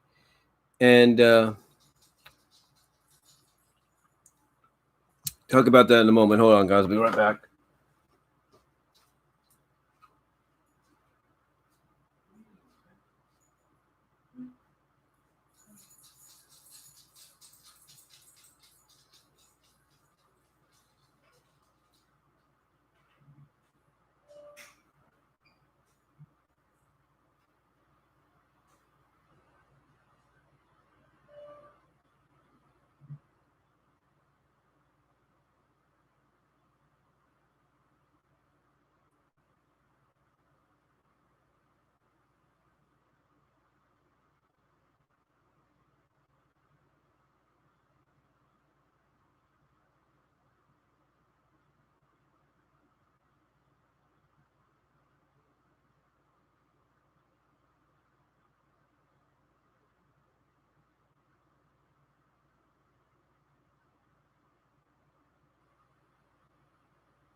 Okay, sorry about that, guys. I had to let my dog this time my dog had to go bathroom both 1 and 2. So sorry about that. I know it might sound a little disgusting to some people, but hey, when you gotta let your pets out to go potty, go to the bathroom, especially if they're indoors most of the time, they gotta go. You know what I'm saying?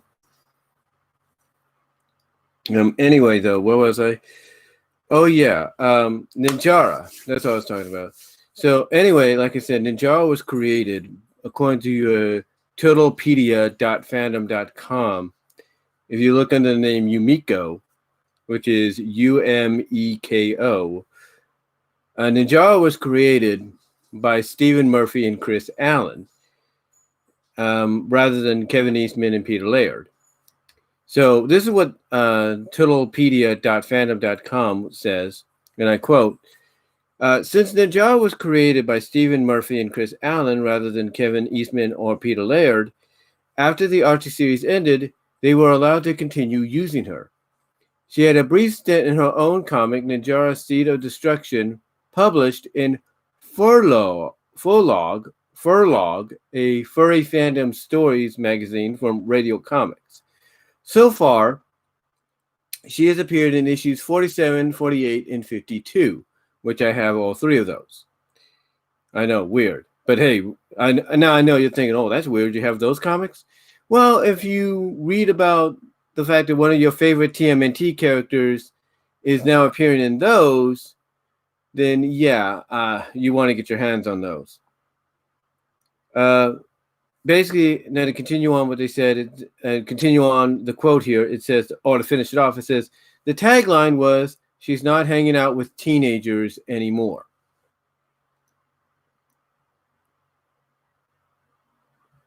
Okay, so this is basically why she was, so basically that explains why, like I said, she was in the, this is basically why I'm using her as an example of what I'm talking about when it comes to, IDW having the possibility of doing these trade paperbacks, because IDW basically not only went to Archie Comics and Kevin Eastman and Peter Laird to, get these books published, but they also went to Stephen Murphy and Chris Allen to get them published as well, because Ninjara was involved. I mean, you might think, oh, well, Stephen and Chris probably didn't have a problem. Hey, that might be true, but thing is, she's their character. So she's their character. She's not an original TMNT character.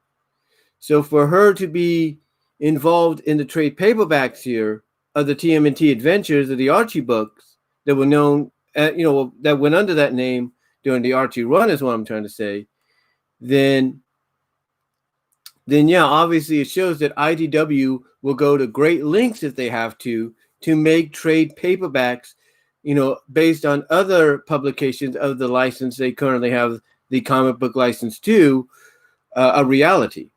They did the same with Transfrormers. They did the same with any other properties like G.I. Joe. They all did the same thing. I mean, heck, I think IDW had to go to not just Hasbro and Marvel to get the trade paperbacks done for the Transformers Marvel books, for the stories that were published by Marvel Comics when, Transformers, the Transformers comic book license was under their name. But they also had to get the okay, I think, to utilize one of the stories that involved Spider-Man. Yeah, they had a crossover with Spider-Man, so they had to go to Marvel and say, look, we'll give you some royalties if you let us utilize that story, So they had to work something out. So to me, I don't think it's hard for them to do that here. I don't think it's hard for them to do that here. And I believe, and I believe, and I believe, honestly, that, IDW would have no problem, despite how you might think about what's going on with them eternally and financially. I don't think they wouldn't have a problem publishing, any or republishing the Archie Sonic books, especially with characters that were created originally by Ken Penders. I don't think they have a problem by paying him royalties anytime they have to do a trade paperback that involves a story with his characters in there. I don't think they'll have a problem with that. Again, despite how you might feel about how they're doing financially internally, I should say, I don't think IDW would have a problem with that, because they're willing, as I just showed you, to go out of the way and, not only make a deal with Archie to make these trade paperbacks of TMNT a reality, but also probably go as far as to talk with Stephen Murphy and Chris Allen, the creators of Ninjara, so that she can get included, because she was a major part of these stories. It shows you that they're willing to do whatever it takes. And I believe with the 30th anniversary,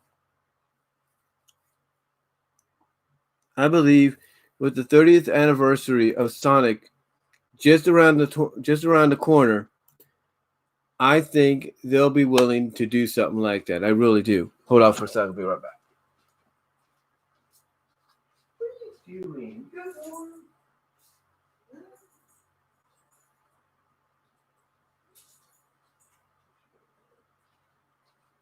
I was checking on my dog. She's laying on the floor because she got hot outside. It's about 95 degrees out there, so she's cooling off. But anyway, like I said, you don't think IDW wouldn't be willing to do that to help celebrate Sonic's 30th anniversary? Of course they would. Even if it's a best of, just like Archie Comics did.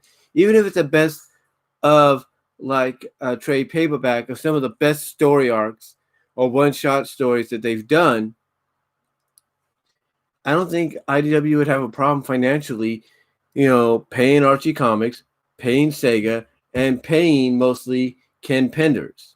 I don't think they would have a problem. Because again, if they're willing to go and do what they did here to get Ninjara to be able to do these publications, because Ninjara is owned by somebody else, because like I said, to be able to make these publications, these other volumes of reality, what else are they willing to do? What other deals are they willing to make? You see what I'm saying? So in my opinion, I think IDW would be willing to create some collector edition trade paperbacks of the Archie Sonic comics. And again, despite how you might feel about how they're operating financially within the company, I think they have enough money to be like, hey, they have enough money, in my opinion, to basically get on the phone, and be like, hey, Ken Penders? Yeah, we just talked with Archie Comics and we've worked out a deal to where we're going to do these collector edition trade paperbacks of all the Archie Sonic books. And we want to see if you want in, and we'll be willing to pay you whatever you want to utilize the stories to have your characters involved in them. Okay, you need how much? Hey, no problem. Consider it in the mail. Consider the check in the mail. Bam. Thank you. You can't tell me that they would not be willing to make a deal like that. They would. So, in my opinion, I think IDW Comics to publish collector editions of trade paperbacks of the Archie Sonic comics, I think it's possible. And I think with the 30th anniversary of Sonic the Hedgehog as a character, and as a franchise coming up next year, I think they'd be more than willing to do something like that to help celebrate. Even if it's just a couple of even if it's just a few volume set of the best of when it comes to the Archie series, I think they'd be willing to do something. They'd be willing to do something like that. So, yeah, IDW, I think they could. I think the IDW to publish the collector edition trade paperbacks of Archie Sonic comics, I think they can, and I think they should, and I wouldn't be surprised if they make the announcement that they will. I'm not going to be surprised. So anyway, now that that's out of the way, let's get on to our fifth and final subject/topic of these. Let's get on to our fifth and final subject/subtopic of the Sonic the Hedgehog topic on this Topics on My Mind edition, where we talk about two different topics and the subjects involved with them. And next up, we're going to talk about, well, it has to do with me, of course. It has to deal with me. And again, hold on for a sec. I'll be right back.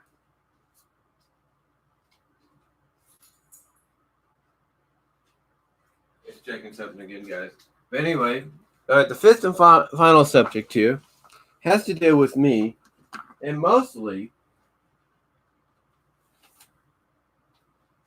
as the topic says, or the subject says, or the subtopic says, basically, as I adjust my seat here for a second, basically, why it took so long for me to upload the Doomsday Project 4-episode finale of Sonic SatAM, or SatAM in general, which is this. This here is basically all 4 final episodes of the Sonic SatAM series in Season 2, which is Cry of the Wolf, Druid Hedge, Spyhog, and the Doomsday Project episode itself. And as you can see right there by the title, make sure you guys can see that. As you can see right there by the title, it says this is actually a cover. Just to let you guys know, this is actually a cover from one of the standalone DVD sets or standalone single DVD releases that Circle did in collaboration with DHX. But basically, you can see it says Sonic the Hedgehog, Doomsday Project, and then I added this. This wasn't there. This is something I added. I said movie. Kind of made it almost. Tried to make it identical to the font that it was right there, but it says movie. And then on the side here, you can see the spine right there. I didn't spell project correctly there. That was my fault. And then on the inside, you have the disc, and then like the original subcover I had for it. And then on the back, that's the back cover. As you can see, it's got a lot of the scenes from basically all the episodes. So, yeah, I basically put this together, and what I did, and I've talked about this before, but it's a long story short. As my box to my camera falls here. But long story short, I've tried recording this on several different occasions with several different DVDs, and basically, finally one day, I think it was my Sony recorder. My Sony DVD recorder. I think it was. Yeah, it was my Sony DVD recorder that I got for my birthday. And what I did is I carefully, just one day, I think around, 2013, I believe? It wasn't 2009, it was 2013, I think. I didn't actually number it here, but I can look here on DeviantArt. This will give me an idea. So we're going to go to DeviantArt for a second. But basically, I decided one day to sit back and, as the old saying, basically sit back one day and carefully, ladies and gentlemen, edit together all final 4 episodes as a movie. And as I've mentioned before, and I'll mention it again, what I did is I'm going to go to gallery here for a second. Hold on. What I did basically,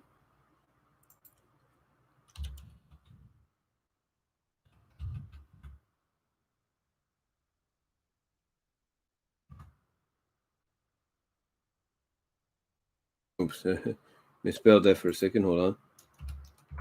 But what I did basically, I think it was it's around here.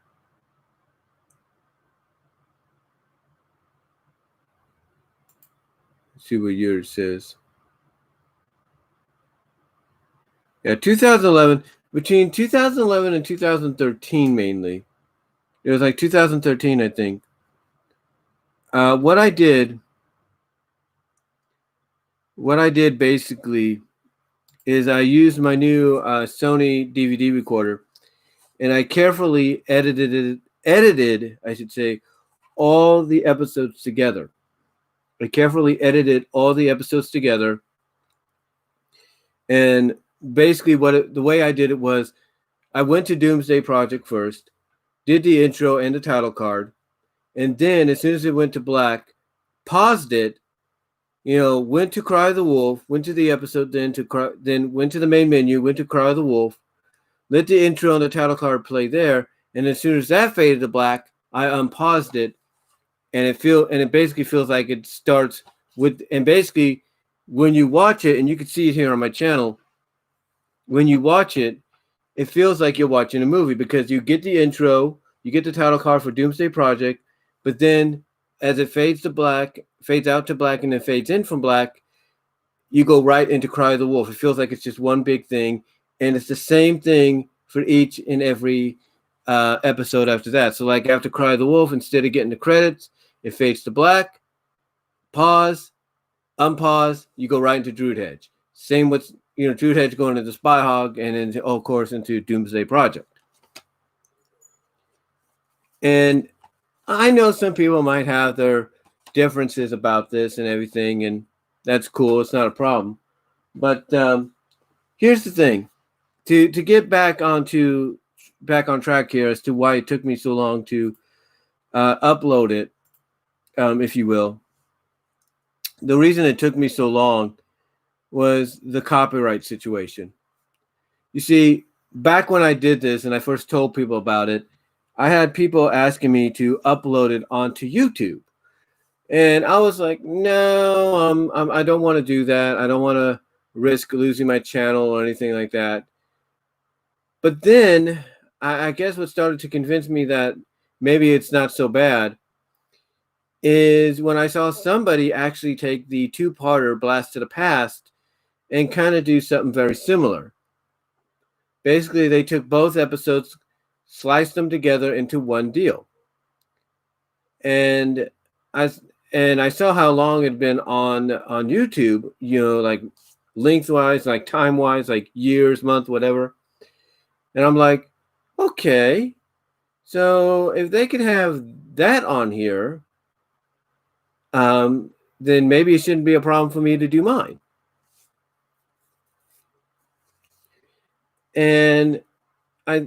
But still, even after watching that, I was still kind of reluctant because, as a lot of people from Dr. Wolf to Zarin Nizarak to, Josh Scorcher to, Angry Joe, to many people that have talked about this, you never knew what was going on with YouTube's algorithm, if you will, and the whole copyright situation. So I kind of, even though I saw somebody put Blast to the Past on there and I would see other episodes pop up, I kind of like took my time. I was like still a little reluctant, like, I could do it, but I don't want to take a chance. So finally, I don't know what it was, but something just said, go ahead and do it, see what happens. And I decided, okay, the 27th anniversary of the show just passed recently. Might as well see what I can do. Maybe it won't be so bad. Because the only thing that held me back from doing it originally was, like I said, the copyright. And as soon as I uploaded it, what I expected to happen did happen. I got copyrighted, but the catch was it wasn't taken off. The only catch was the copyright basically stated that I, if I wanted to, could not make money off the Doomsday Project thing. I couldn't make money off it. The only people that can make money are the people that owned the license to it.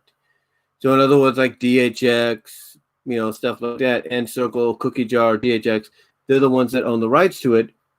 So I couldn't. So even though I could upload it and people could still view it, I can't make money off it. If I was to monetize my channel, I couldn't make money off it because it's not my It's not my legal property. I'm just uploading it, for others to see, and kind of like, I guess, giving free advertisement out to, DHX and all of them for people to see the series. Because one thing I do notice is, even with the smallest of clips, on the right-hand side, YouTube will have this big ad for the show that you got the clip from, or the episode you got the clip from, and say, hey, you want the rest? Come on in here and pay like $1.99, $2.99 for the episode, and there you go. Or pay $20 here for the whole season, and that's it. And I guess I guess that's kind of the silver lining, that even though you can't make money off it, you can't make money off something like this. The silver lining is you're giving free advertisement. And what I'm saying is, the silver lining is, giving free advertisement, even though you can't make money off it, but they're allowing you to keep it on. So that's the kind of silver lining. Like, you can keep it on, you just can't make money.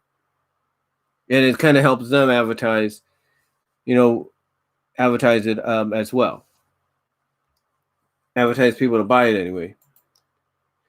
But yeah, overall, when it comes to, finally putting this up here on YouTube, like I said, the reason I was reluctant is because I didn't want to take a chance.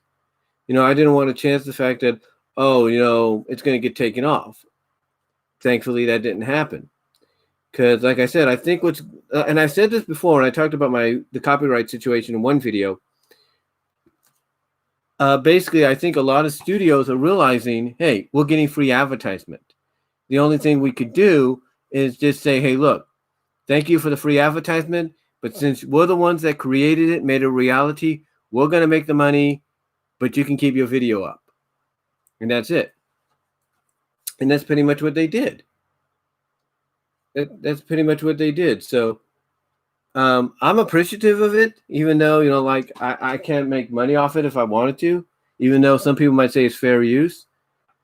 I'm appreciative of what they're doing by allowing us to still keep it on there. Because, again, studios like that realize, hey, we get free advertisement. People that might be invested will come over and say, hey, we want to watch the video. We want to see more. And they'll see, the advertisement, how much they can pay for it, and be like, hey, I can afford that. Boom, be done. So yeah, I think honestly, it's kind of a win-win in a sense. It's a kind of a win-win on both sides. Again, I know not a lot of people like the idea of being, for those especially that monetize their channels, make money off their channels, don't like the idea of they use something copyright that, that they can't make money off it. But hey, look at it this way: the silver lining, you keep your video on the air, on the site without a problem. The non-silver lining is you just can't make money off it. Anyway, though, yeah, that's basically why it took me so long, because I was unsure about the whole copyright situation. But thankfully, it is up there. My original plan was to put it on my Vimeo account, but because Vimeo wants you to upgrade to something else before you could do that, I decided, you know what, I'm going to wait and I'll test it out here, see what happens. And, thankfully, things turned out all right. Again, the only non-silver lining is, even if I wanted to, I can't make money off it because, I didn't originally create it. I mean, I pieced it together, I sliced it together, to make it into this movie. But that's about it. I didn't go out and originally, like I said, create it or anything like that. So, but I'm very thankful that at least it's up there for people to enjoy. As a matter of fact, when it premiered, basically, it had some people watch. It got about 40-something views in its premiere, and then all of a sudden, after the premiere was over, and it was back, and it became just a, regular, upload. All of a sudden, the views started climbing and climbing and climbing, and it's been 5 days, and already I'm 10 views away from 200. And I know that's not much, but still, that's pretty impressive to get to get that amount within, to get to that amount within less than a week. So it's pretty impressive. It's pretty impressive. So anyway, though, guys, that's going to do it for the Sonic portion of this special edition of Topics on My Mind. And now,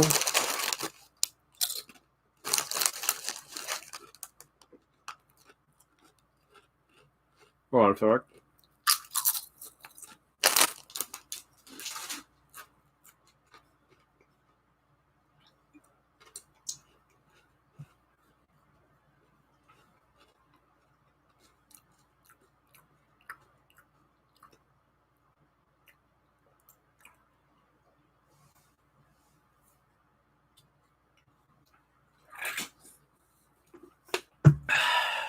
Now, we're going to go into the My Little Pony portion. Yes.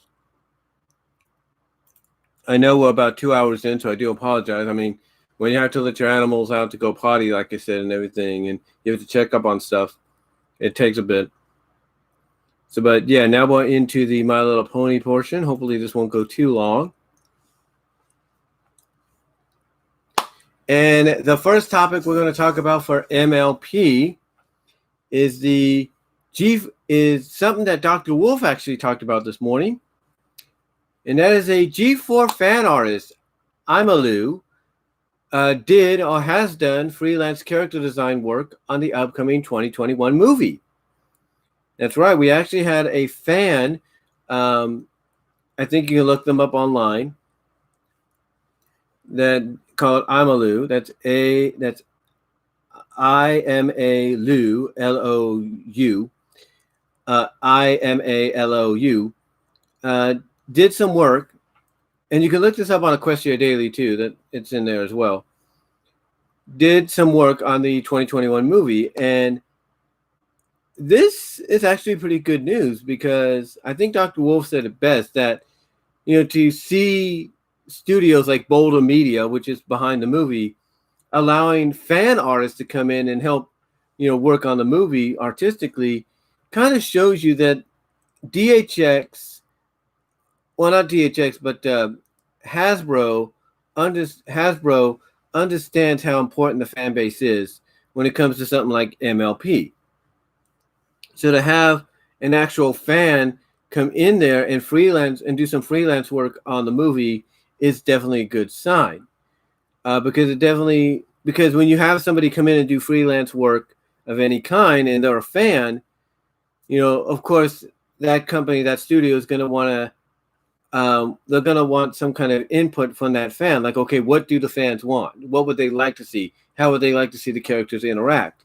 So that's a good thing. It is a good thing to know that Imalou got this opportunity and probably still has this opportunity at Boulder Media to do this. I think it's great. So yeah, not really much to say, but congrats to Imalou for doing that and really kind of cementing the fact that at least Hasbro acknowledges, and now through Boulder Media acknowledges that, hey, MLP, even though originally it was meant for little girls and even little boys, it's got this adult fan base that's like, hey, we're here, we're more vocal than they are, we're willing to help, we're more vocal than they are, and we're willing to show you how much of a fan we are and how far this franchise can be taken. So yeah, Imalou, congrats on it. And again, I think this is just a good example of Hasbro realizing what they have when it comes to their fan bases, no matter what the franchise is. So hopefully we'll see more fan artists of MLP and maybe even Transformers or G.I. Joe, whatever, get involved down the line when it comes to Hasbro properties being adapted into animated series, movies, or whatever. So yeah, pretty good. Congrats to Imalou. And it's great to hear about that. And I can just imagine right now what the designs, or at least what her portion to the movie's going to look like when it's all said and done. So yeah, can't wait to see what the end result, what the finished result is going to be. All right, so now on to our second topic. Our second topic is the next season 10 arc to come is about Scootaloo and her family. Now, in case you guys are wondering, well, what are you talking about season 10? Season 10 actually is a comic exclusive. It's within the same continuity as the animated series. Right now, we're going through, it looks like a 4-part arc where we have our first team group journeying, outside of Equestria or within and outside of Equestria to kind of spread the message of friendship. It looks really good. I have to read the other parts eventually, but it looks really good. And it's giving more kind of characterization to characters like Zakora and Rockhoof, I think. So it's pretty good, pretty cool there, and including Tempest Shadow. So I like it. I really like that. So now the next one, I don't know if it's a 1-shot issue or 2-shot issue. I don't know what it is, but it's going to involve Scootaloo and the return of her parents. Now, animation-wise, the last time we saw Scootaloo, when it came to her family, she was staying with her aunts. She was staying with her LGBTQ aunts. No offense on that. She was staying with her LGBTQ aunts. And basically, her parents were still journeying in Equestria. Well, her parents are coming back again. And I don't know if it's going to be a similar premise or what's going to happen. I got to look into it. But yeah, season 10's next arc after this one with Zakora and Applejack and all that is going to involve Scootaloo. So it's going to be really interesting. Hold on. Let me check something here.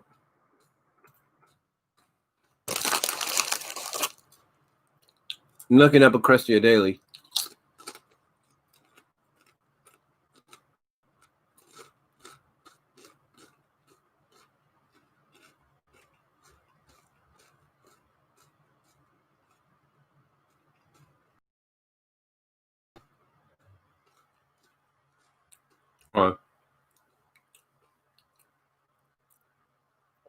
They have it in here. I know they do.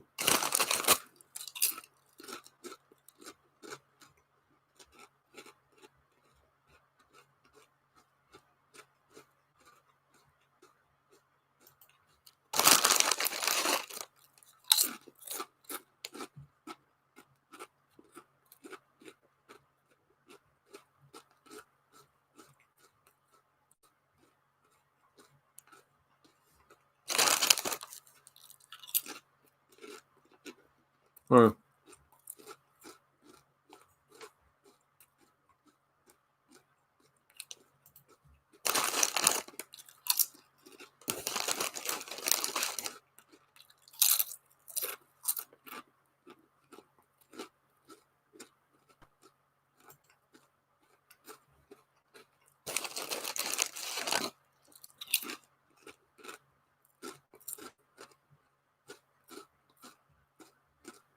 Hold on, guys. Sorry about the tune for those that are listening to the audio. Just eating some chips here.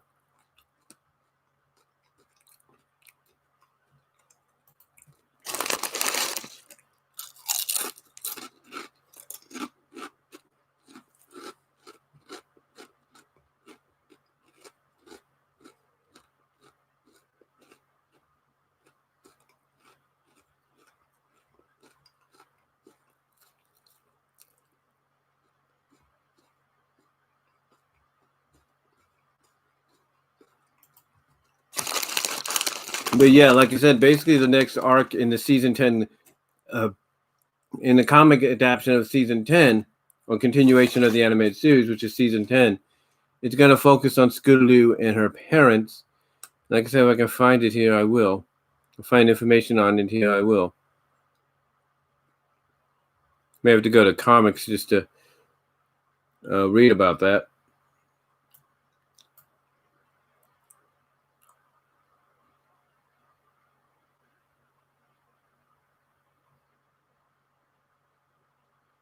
Okay, official comic.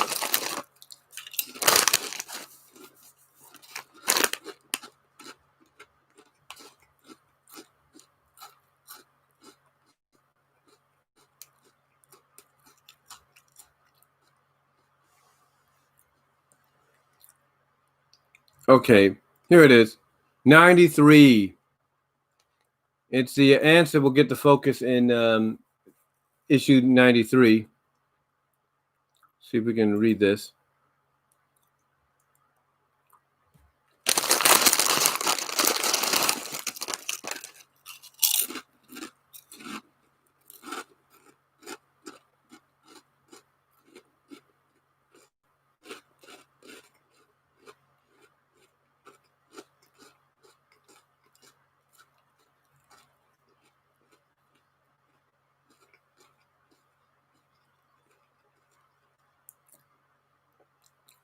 Okay, so it says here, this is a synopsis for issue 93, which is the next arc or next story.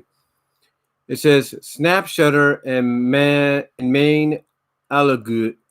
Okay, Snap Shutter and Maine Allgood are back in Ponyville.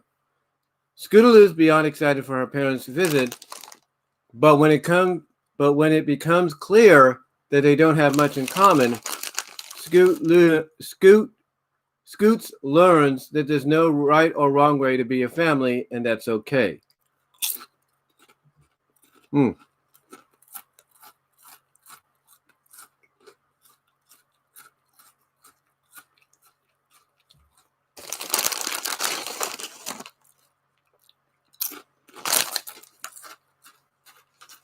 So basically,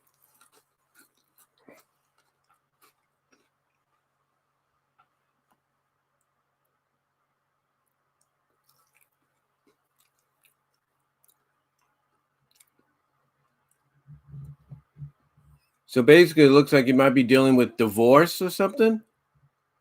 So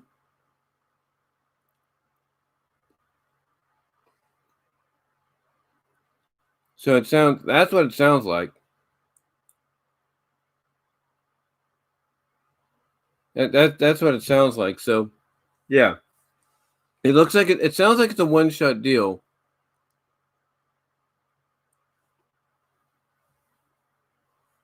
So it sounds like it's a one-shot deal, and it looks like it may be dealing with possible divorce. I'm not saying it will. Like I said, I'm not saying they will, but it sounds like that's the direction they're going in. And it'll be interesting what they do.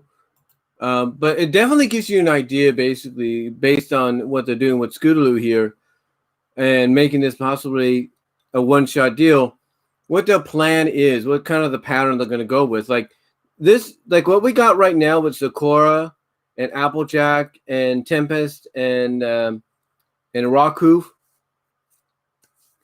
What's going on with them right now, being in this 4-part Sakura story that expands on her character. Basically, to me, it kind of gives you. Basically, what I'm saying is, right now we're involved in this 4-part arc, basically. So what that tells me is that the pattern's going to go like this. It's going to be 4 issues based on one story, which equals, I guess, 4-part episode or whatever, 1 episode or 2-part episode. And then we'll have a break. We'll have 1 issue dedicated to a solo story or whatever. And then another 4-parter, then another 1 issue, then another 4-parter, then another 1 issue. That's kind of the vibe I'm getting. It's the vibe I'm getting. So if they're going to do a one-shot deal with 93, that tells me that 94, 95, 96, and 97, are going to be 4-parters, are going to be a 4-part deal as well. And that 98, 99, and 100 might be individual. I'm not really saying they will.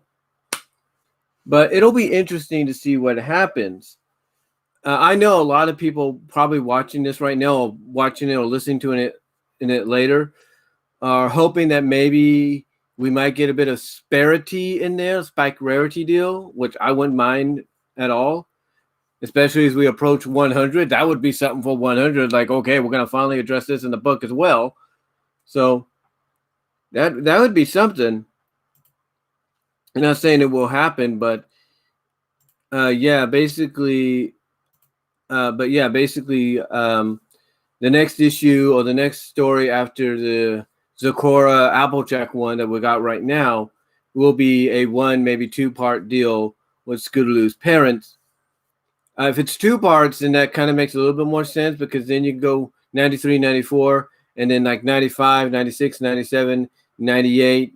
There you go. And then you could do another 2-parter for 99, and with 100 being the 100th issue concluded there as well. So that would be, it's all going to, it'll be really, so to me, it's going to be interesting on how this is addressed. Right now, it looks like it's just going to be like 4 issues, 1 story, 1 issue, 1 story, 4 issues, whatever. And then maybe we'll get a 3-part or 2-parter or 3 individual stories leading into 100. So, yeah, the synopsis sounds intriguing. It sounds like it's teasing a possibility of divorce, because basically the way it sounds is Scootaloo is going to learn that, hey, there's no wrong way of being right or wrong way of being a family. And usually when someone says that, of there's no right or wrong way of being a family, especially when it comes to parents not having much in common anymore, that usually leads to the idea that divorce is going to be involved. So we'll see what happens. But it's nice to see that Scootaloo is getting another focus story for her and her family, because I think a lot of people would agree that when her family premiered in the final season, that there was just too much. There was so much more they could have done with them, and now we're going to get that opportunity here. So yeah, that's the next story. So yeah, the next season 10 arc to come will deal with Scootaloo and her family, and the possibility of divorce within that story. So be interesting to see what happens. All right, so number 3, and hold on for a sec, I'll be right back again.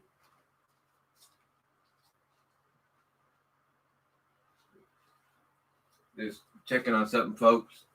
Okay, so next up, the number 3 topic that we got going here. What could be the next MLP crossover after Transfrormers and IDW? Well, that is an interesting question, isn't it? Because everybody's been wanting this crossover right here to happen in some way, and it's currently happening. I have the first 2 issues. To prove that. So now, though, the question is exactly, what could be next? What could be the next crossover for MLP to make within IDW? Now, you might say, well, we kind of have an idea of what the next crossovers could be with these new pony crossover toys they're doing. I mean, Dungeons and Dragons could be one. Ghostbusters could be one. Yeah, that's all true. I'm not denying that couldn't be a possibility.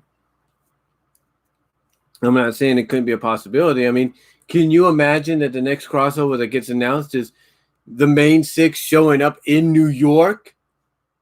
Not as humans, though, but as the regular selves, and interacting with the Ghostbusters crew of Egon, Peter, Ray, Winston. Can you imagine that? Slimer, Jane, Jeanette, Janine. Can you imagine that? Imagine that interaction there between, like I said, Peter, Ray, Winston, Egon, Slimer, and Janine. Can you imagine the interaction they would have seeing these talking ponies? And Dungeons and Dragons could work too. I mean, I probably wouldn't be able to get the comic, just like I won't be able to get the figure, unfortunately, because, long story short, and this is a sore thing for me to talk about, a sore thing for the person that sent it to me to hear, because here's the deal. Back when we lived in Patterson, I don't know who, I think it was Frank Hill, or it was Frank Hill, or I can't think of the name right now. I do apologize. Ignacio Hernandez, Frank Hill, Ignacio Hernandez. One of them sent me a package of DVDs, and I appreciated that. However, one of them, and this is a sore subject for me to say, one of them was the Dungeons and Dragons animated series. What happened was it got delivered on a Saturday. My mom wanted to know what was in there because she would have found out anyway. She was curious. And again, I can't hide anything from her at times because she will find out. Especially when, she's cleaning your room or something like that. She will find out something, especially if it's out in the open. So she wanted to know. She was just curious what was sent to me. Because, like I said, it came on Saturday morning. And the moment I showed her, I was reluctant at first. I'm thinking, oh, she's going to find out eventually. Should I show her? Should I not? So, knowing she might find out anyway, I showed it to her and she said, nope, it's gone. That's what she told me. She said, it's gone. Basically, what's an example I can use?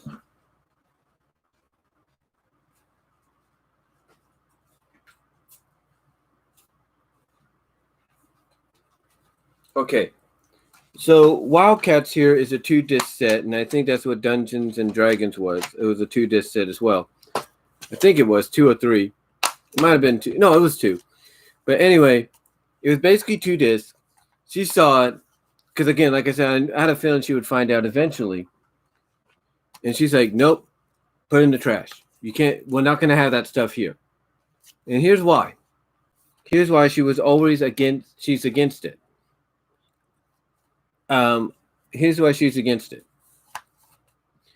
She basically, back when we were kids, back when I was a kid, heard on the news that somebody had seen something unnatural in the house.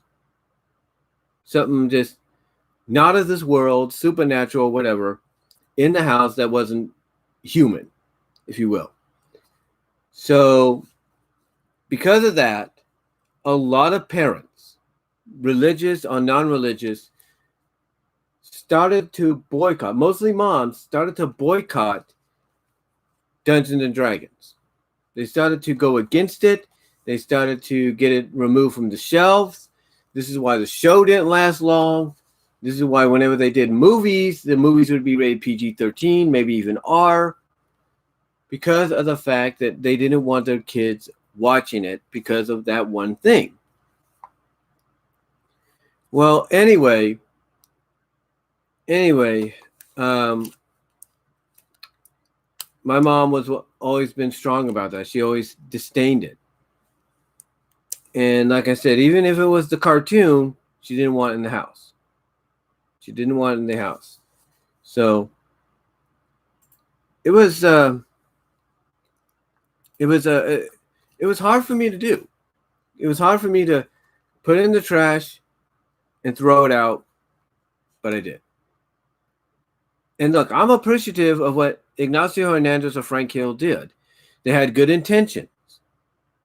But because of what happened many years ago, over a few decades ago, my mom and other moms out there who are now grandmas or great-grandmas are like, look, you bring that stuff in our house, it goes out. It goes in the trash. You can't tell me that. You can't tell me that's not true, because it is. And again, it's so weird that, not to get off topic, but it's so weird that, as I mentioned before, if you were to give an option, if you were to, what's the word I'm looking for?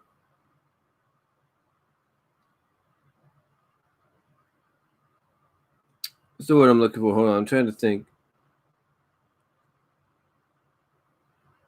If you were to, give an option to, to whoever,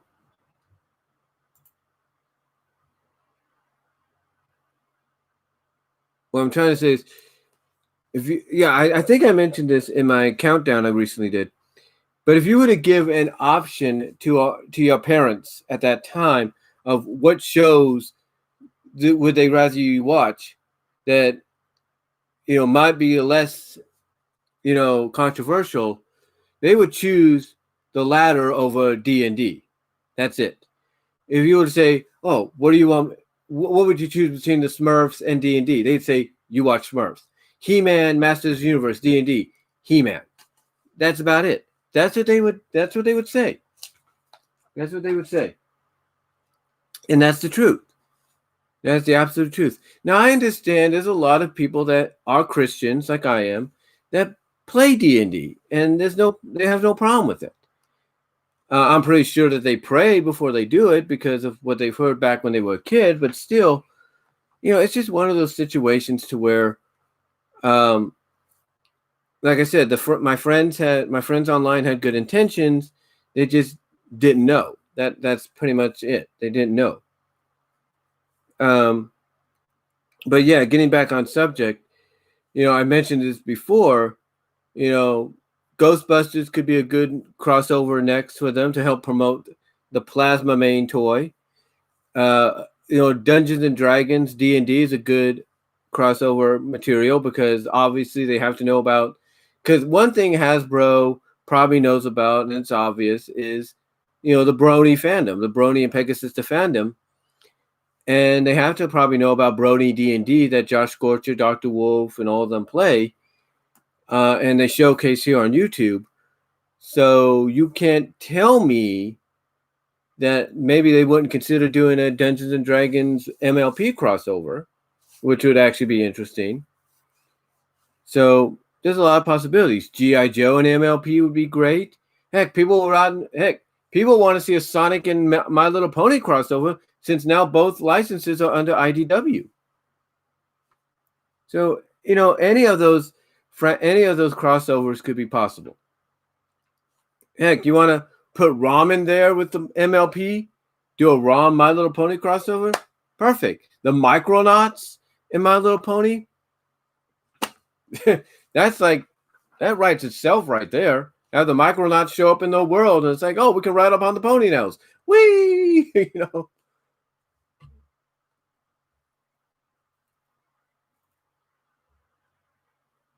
Anyway.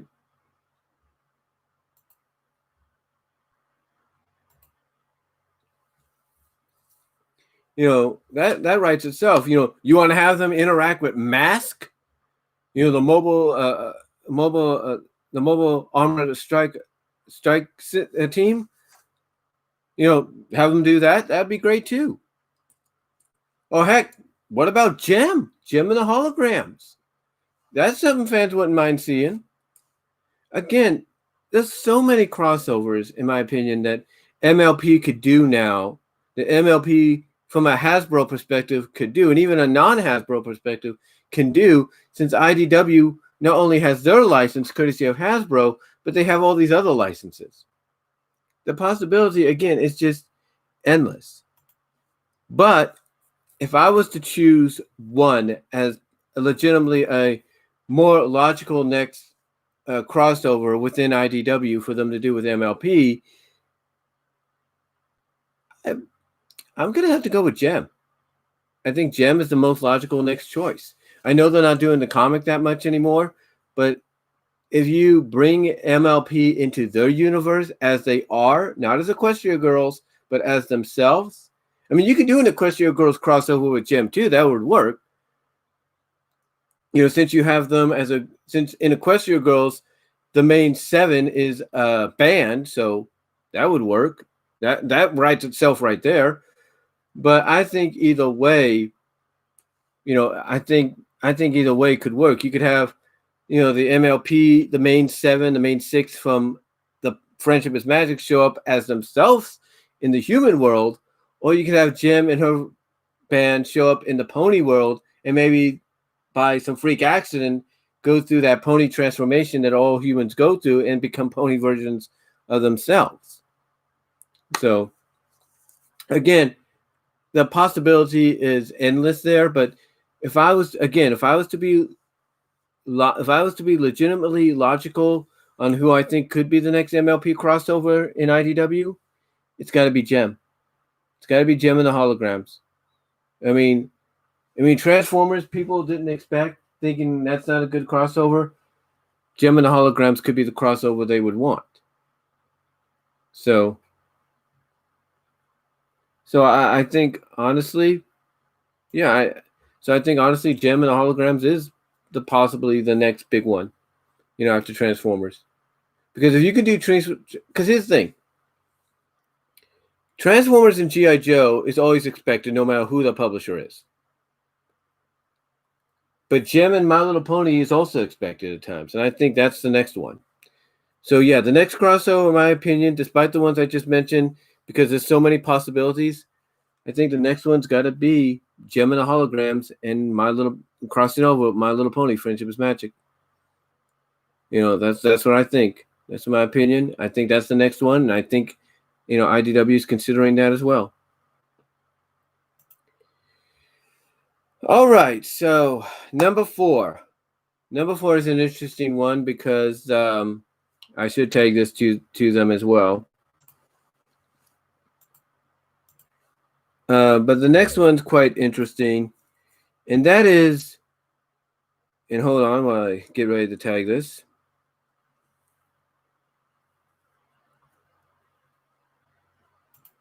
Oops, I hit my profile page instead. Oh, my profile icon on Twitter. Here you go.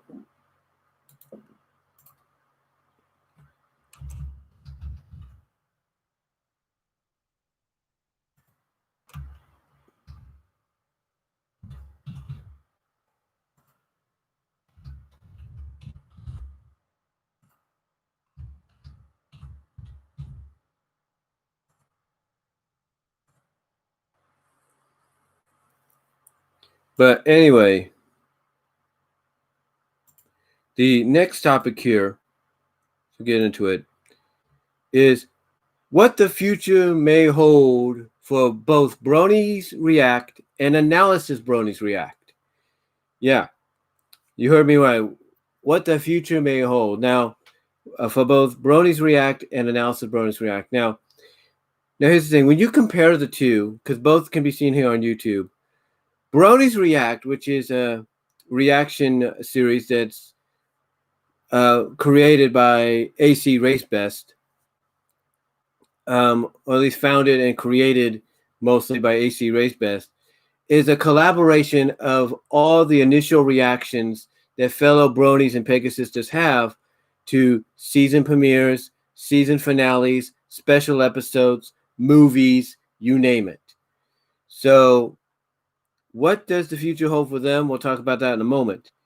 But now, you also heard me mention Analysis Bronies React. Analysis Bronies React is similar to Bronies React.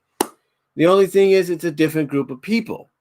You see, with AC Race Best, with Bronies React, you have some of the regulars. Like with Bronies React, you have AC Race Best, Toodles, you have Saber Spark, you have Jax Blade, you have Silver Quill, at times you have Josh Scorcher, at times you have I Love Kim Possible a lot, you have Lost Narrator at times, just a bunch of people just a bunch of other fans as well. That's sort of like regulars or semi-regulars.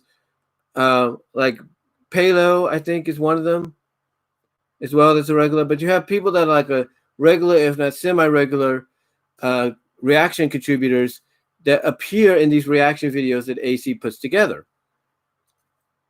On the other hand, with the Analysis Bronies React, it mostly at times consists of Dr. Wolf, Golden Fox and Keyframe, ANY, Thespio, Midnight Sonata, at times Josh Scorcher,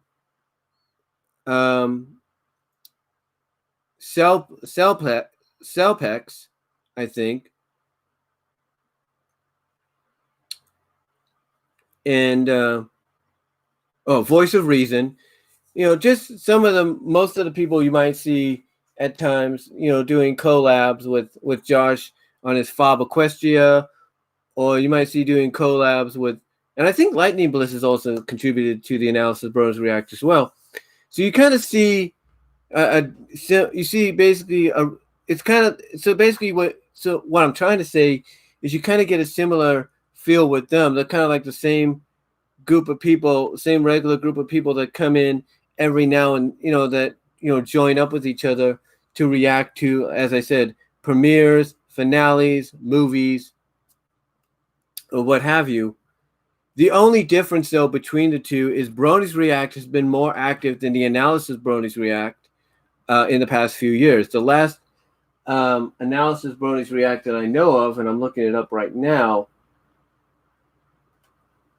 Hopefully I can still look it up. Hold on, guys. The last Analysis Bronies React was 2 years ago, 2 to 3 years ago. And that was it. That was the last one. The recent Bronies React, though, was the finale. It was the last problem. It was the finale. So now the question is raised, what does the future hold for both? Well, for Bronies React, for AC Race Best Bronies React, I think that's still going to keep going. They got a lot of episodes. They got over 200 episodes that they could look into, besides maybe rewatch some of the season finales and premieres that they watched before or haven't watched yet. They also have several more of the Equestria Girls movies or specials they could look into.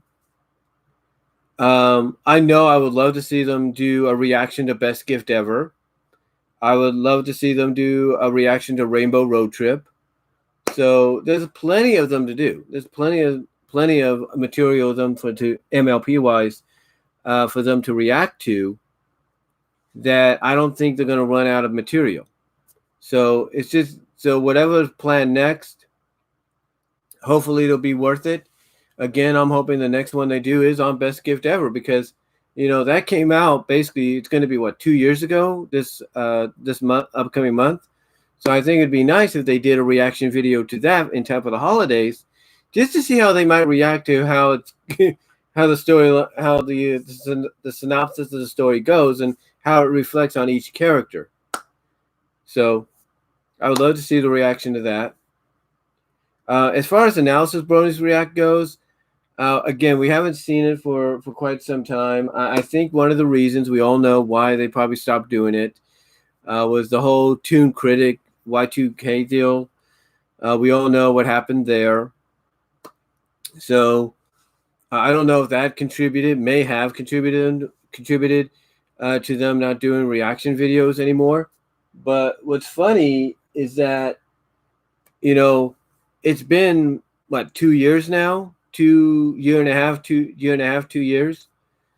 since the whole incident. I honestly, in my opinion, I think it's safe enough now for them to come back and probably do more Analysis Bronies React. I understand they probably have other occupations in real life that take precedent over doing an Analysis Bronies React video or contribution for an Analysis Bronies React. I get that. I'm totally fine with that. I get it.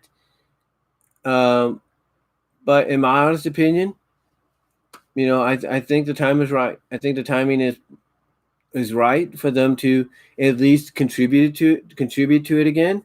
I mean, I know they're working on the TF2 analysis stuff, which is great.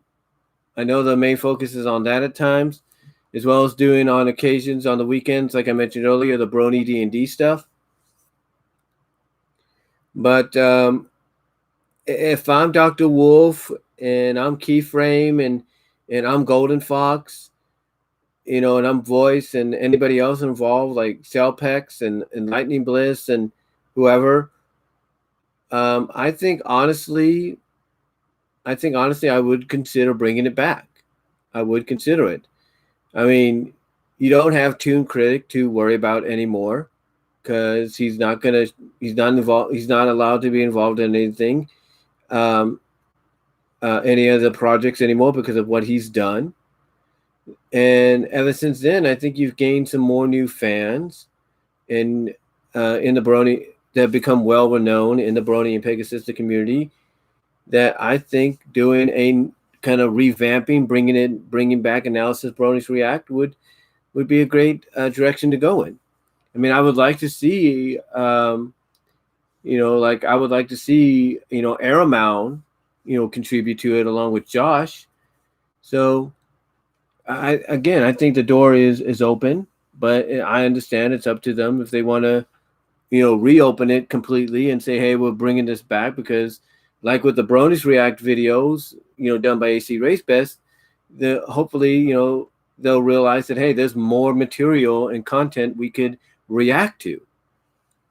So, yeah, I think the timing is right for them to bring back Analysis Bronies React, and hopefully they will. And again, just like with AC Race Best Bronies React videos,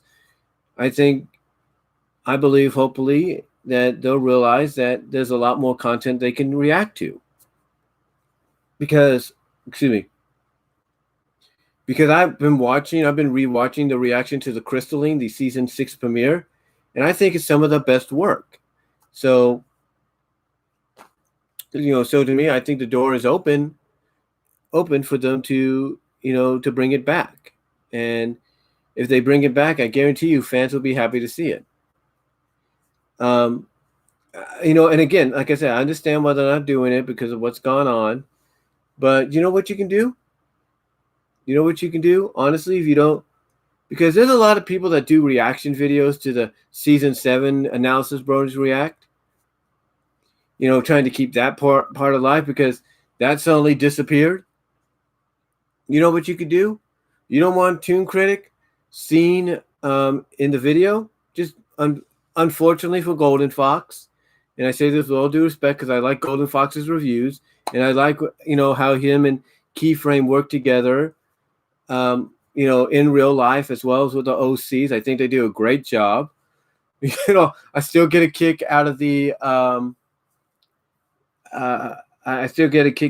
what was it, the Mission Impossible or Mission Unimpossible kind of short that they did for TF2 Analysis, where at the end, Golden Fox is going onto the teleport and saying, "I'm coming, Snoopy Poo," and next thing you know, you see Voice right there just standing on the hill going like 3, 2, 1, boom, and then there goes Golden Fox from one building to another doing the goofy yell, and then Keyframe's reaction over the walkie-talkie, like, that's what he gets for calling me Snoopy Poo. Yuck. And then we see the end result of what happened to Golden Fox, and Keyframe's response to him when he's saying, "Hey, I was just trying to protect you." She levitates with she has an OC of herself levitate a frying pan, just bangs them on the head with it. Again, they just work well together, and that's something you don't always see sometimes, but within a fandom like this. But anyway, like I said, I think, like I said, what I'm trying to say is, I think what they can do, unfortunately for Golden Fox, is just cut out the reactions that he and Voice, not he and Voice, but he and Toon did. Just cut them out. That's it. Act like they never happened, and restitch it together, and there you go. The only thing that's taken out is the whole Toon Critic deal, and that's it. Because let's see.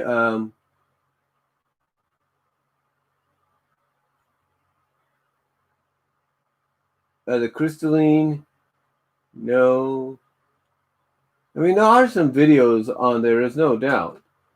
No, there's still some old reaction videos they did, but again, but again, like I said, people are still reacting to the season 7 premiere that they reacted to, and I think if they want to step through that door and bring Analysis Bronies React back, that if you are worried about the season 7 one, all you have to do is just edit out the reactions of Golden and Toon, and there you go. Just act like it never happened. There you go. It's not that hard to do. It's not that hard to do whatsoever. Anyway, though, again, I think the timing is right for Analysis Bronies Reacts to come back. And just like with AC Race Best, as I mentioned in his Bronies React videos, I think there's just a lot of material for them to still cover, and I think they know that. So, yeah, honestly, I think the time is right for Analysis Bronies React to come back.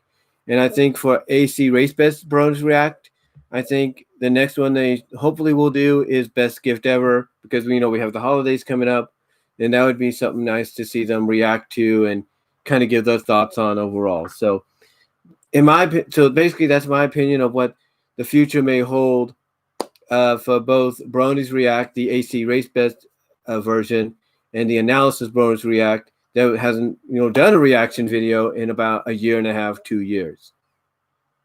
So yeah, that's my thoughts on that. That's my thoughts on that. And now to close it out, we go to our number 5 topic, which is basically entitled "Why, in my opinion, Grogar was the original planned villain for the final season, till plans were changed." That's right. Now, you're probably wondering what I'm talking about when it comes to saying that, in my opinion, Grogar was the original planned villain. I think it's just obvious. You can have the creative staff say whatever they want to say to kind of make you believe that wasn't the case. And here's the thing about entertainment in any shape, form, or matter. Basically, the studio, the people behind the scenes, if they're interacting with the fans, it's their duty, if you will. It's their duty to, kind of keep the fans guessing, make them wonder, whether or not, what they just saw was planned, or it was improvised, or it was, or basically what I'm saying is the studio, the people behind the scenes, their job is to make the viewers guess as to exactly what just happened, like whether or not what they saw was planned, as I mentioned, or as I was trying to say, or it was improvised, or was it changed from the original plan that was into something that they just saw. And to me, I think honestly, the Grogar situation for the final season, animation-wise, of MLP, Friendship is Magic, falls into that category, because why would you tease the possibility of this guy showing up all the way back in season 7, in the episode Flurry of Emotions? Why would you tease that and then present him the way you did, have it hyped up the way you did even before the final season began? Why would you do all that only to have it turn out to be Discord the whole time? That was basically doing this to boost up Twilight's confidence as the future leader of Equestria. What sense did that make? You see, a lot of people were wondering, or still wondering, or should I say, are still wondering, what was the point? What sense did that make? And a lot of people would find holes in there, like, look, this didn't make sense. Like, you're building up, you basically spent the season building this guy up, as this Grogar up, and now you're just saying, oh, it was really Discord in disguise the whole time. Whoopee! It's like, you got to think to yourself, what logical sense did that make? Now, some, like myself, have come out and kind of suggested and mentioned that there's reasons why it made sense, but we've also kind of agreed, people like myself and others have agreed, that it sometimes doesn't make sense. It's like, yeah, that doesn't add up. What's the deal? Anyway, long story short, or basically to get to the point, getting back on topic here, I firmly believe, I don't know, and I've thought about this for a while. I firmly believe Grogar was originally intended to be the final villain. I don't think there was going to be. I don't think honestly that the terrible trio was meant to be the final obstacle. I mean, yes, from a familiarity standpoint, as I've talked about before, and others have said the same thing, that from a familiarity standpoint, it did make sense. But when you really think about it, each of the villains had their own reasoning to get back at Twilight and her friends. Tirek wanted to get back at Twilight and her friends for him being defeated by the Rainbow Power. Crystallis wanted to get even with Starlight. You know, Cozy Glow obviously would want to. Cozy Glow, in my opinion, should have been wanting revenge on the Student Six, not just Twilight and the others, because the fact that the Student Six were the ones that foiled her plans. So that should have been her motivation, not just, oh, I want to get back at Twilight and all that. I just want to take over. No, her main motivation should have been getting back to the Student Six. That's it. Because all the other villains had a motivation. Get even with Twilight and her friends. That'd be Tirek. Get even with Starlight, Crystallis, Cozy Glow. Get even with the Student Six. But they didn't touch upon that. And then you have King Sombra. King Sombra wants to take over the Crystal Empire again, right? Okay, fine. But shouldn't he be targeting two individuals as part of that revenge and as part of the plan to retake the Crystal Empire and part of his revenge? Shouldn't he be targeted two individuals? Hello? Those two individuals are Cadence and Spike. Would have made more sense. Would have made more sense for them to go down those routes and then, build up to Grogar being that final obstacle. Grogar basically pointed out everything that he said about Twilight and her friends and allies succeeding over the villains that he's brought forward to align with him. Have him prove it to be true. Have him basically prove to each of them that, hey, see, I told you what I tell you. I was right? Right? So listen to me. Let's do it my way. It would have made more sense. But apparently that's not the route they went. Instead, they went the route where it's revealed that Discord is the villain. It was Grogar the whole time. And again, the creative staff could say that was the plan the whole season, to culminate with the trio being the final obstacle. But when you really look back on it, it's hard to believe. It's really hard to take in. It's like, really? Grogar? So really, Discord was really Grogar the entire time?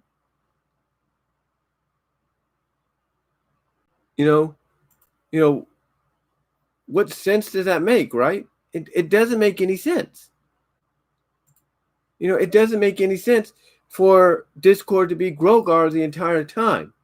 I think what happened, and this is my opinion, I know I sound like I'm rambling. I've been doing this for a while, so I do apologize. Well, almost 3 hours, I should say. So I do apologize. But my opinion is somewhere in between, during the creation of the final season, doing the work on the final season, someone, whether it was Stephen Davis, I don't know if it was what's the head guy's name, but above Megan, Stephen Davis, I think, I'm not sure, or I don't know, but my opinion is somewhere during the creation of the final season, the original plan was for Grogar to be the main bad guy, to be the main big obstacle. The plan was to probably have the villains that he recruited learn that what he was talking about when it comes to Twilight and her friends succeeding over them turned out to be true, so that they would be like, okay, we'll align ourselves with you to win. I think there was an original plan, and what happened is they decided to switch it up.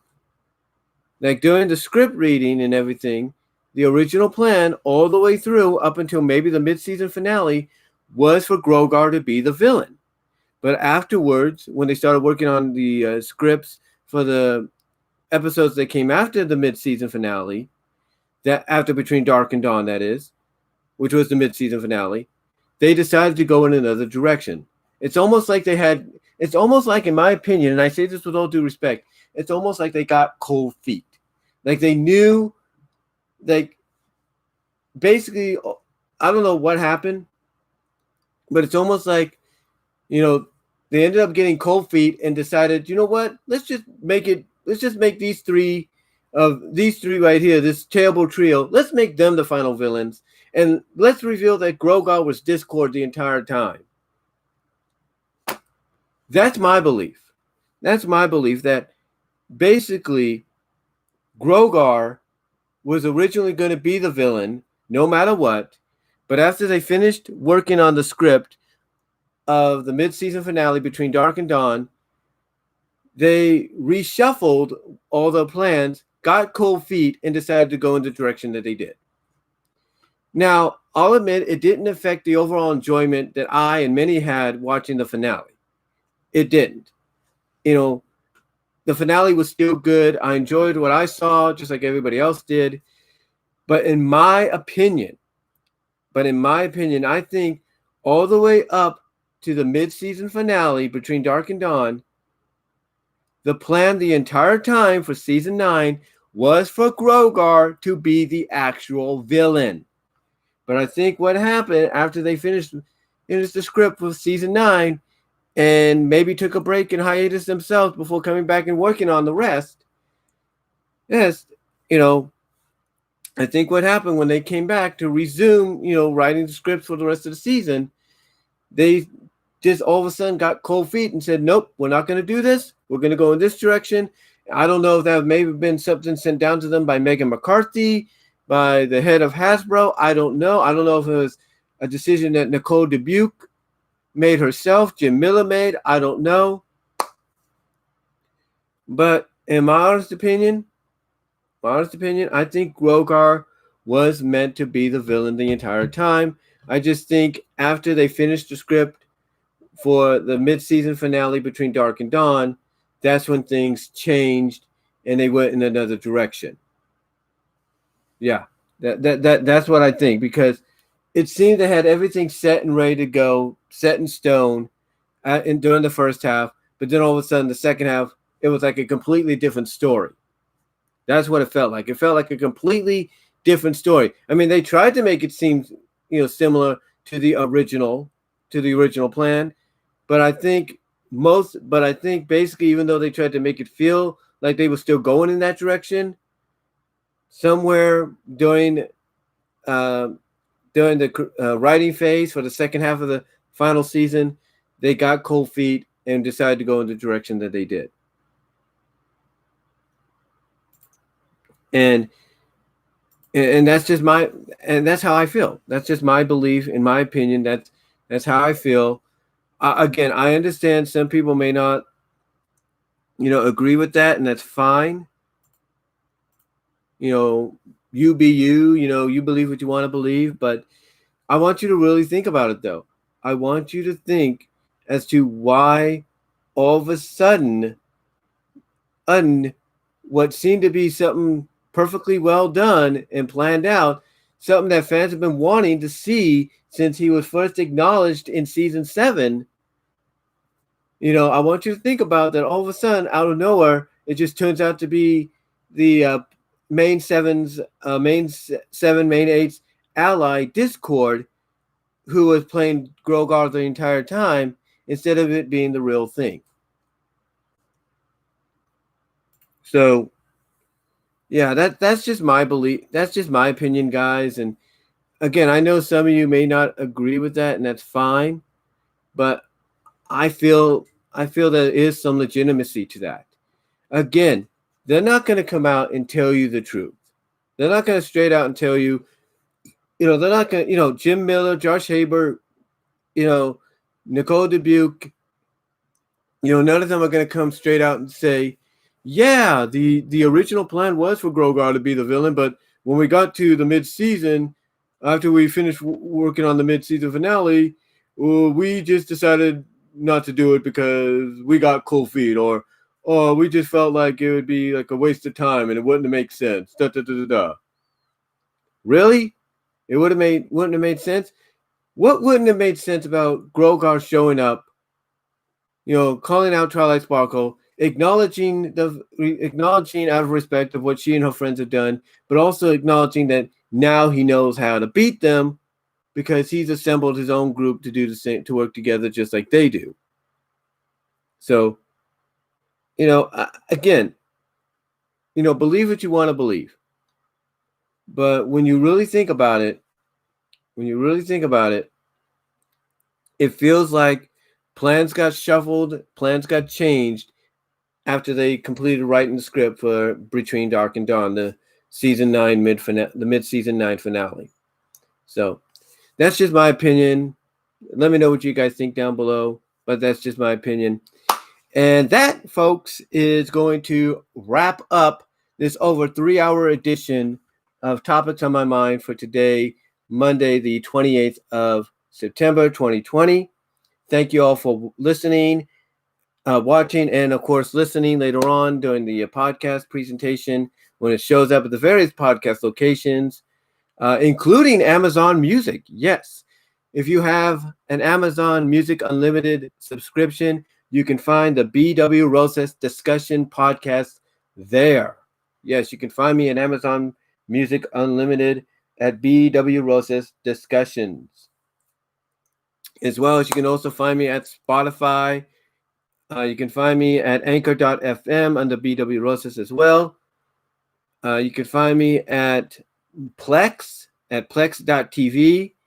You can find me at iHeartRadio. You can find me at Apple Podcasts, Google Podcasts, Stitcher, Breaker.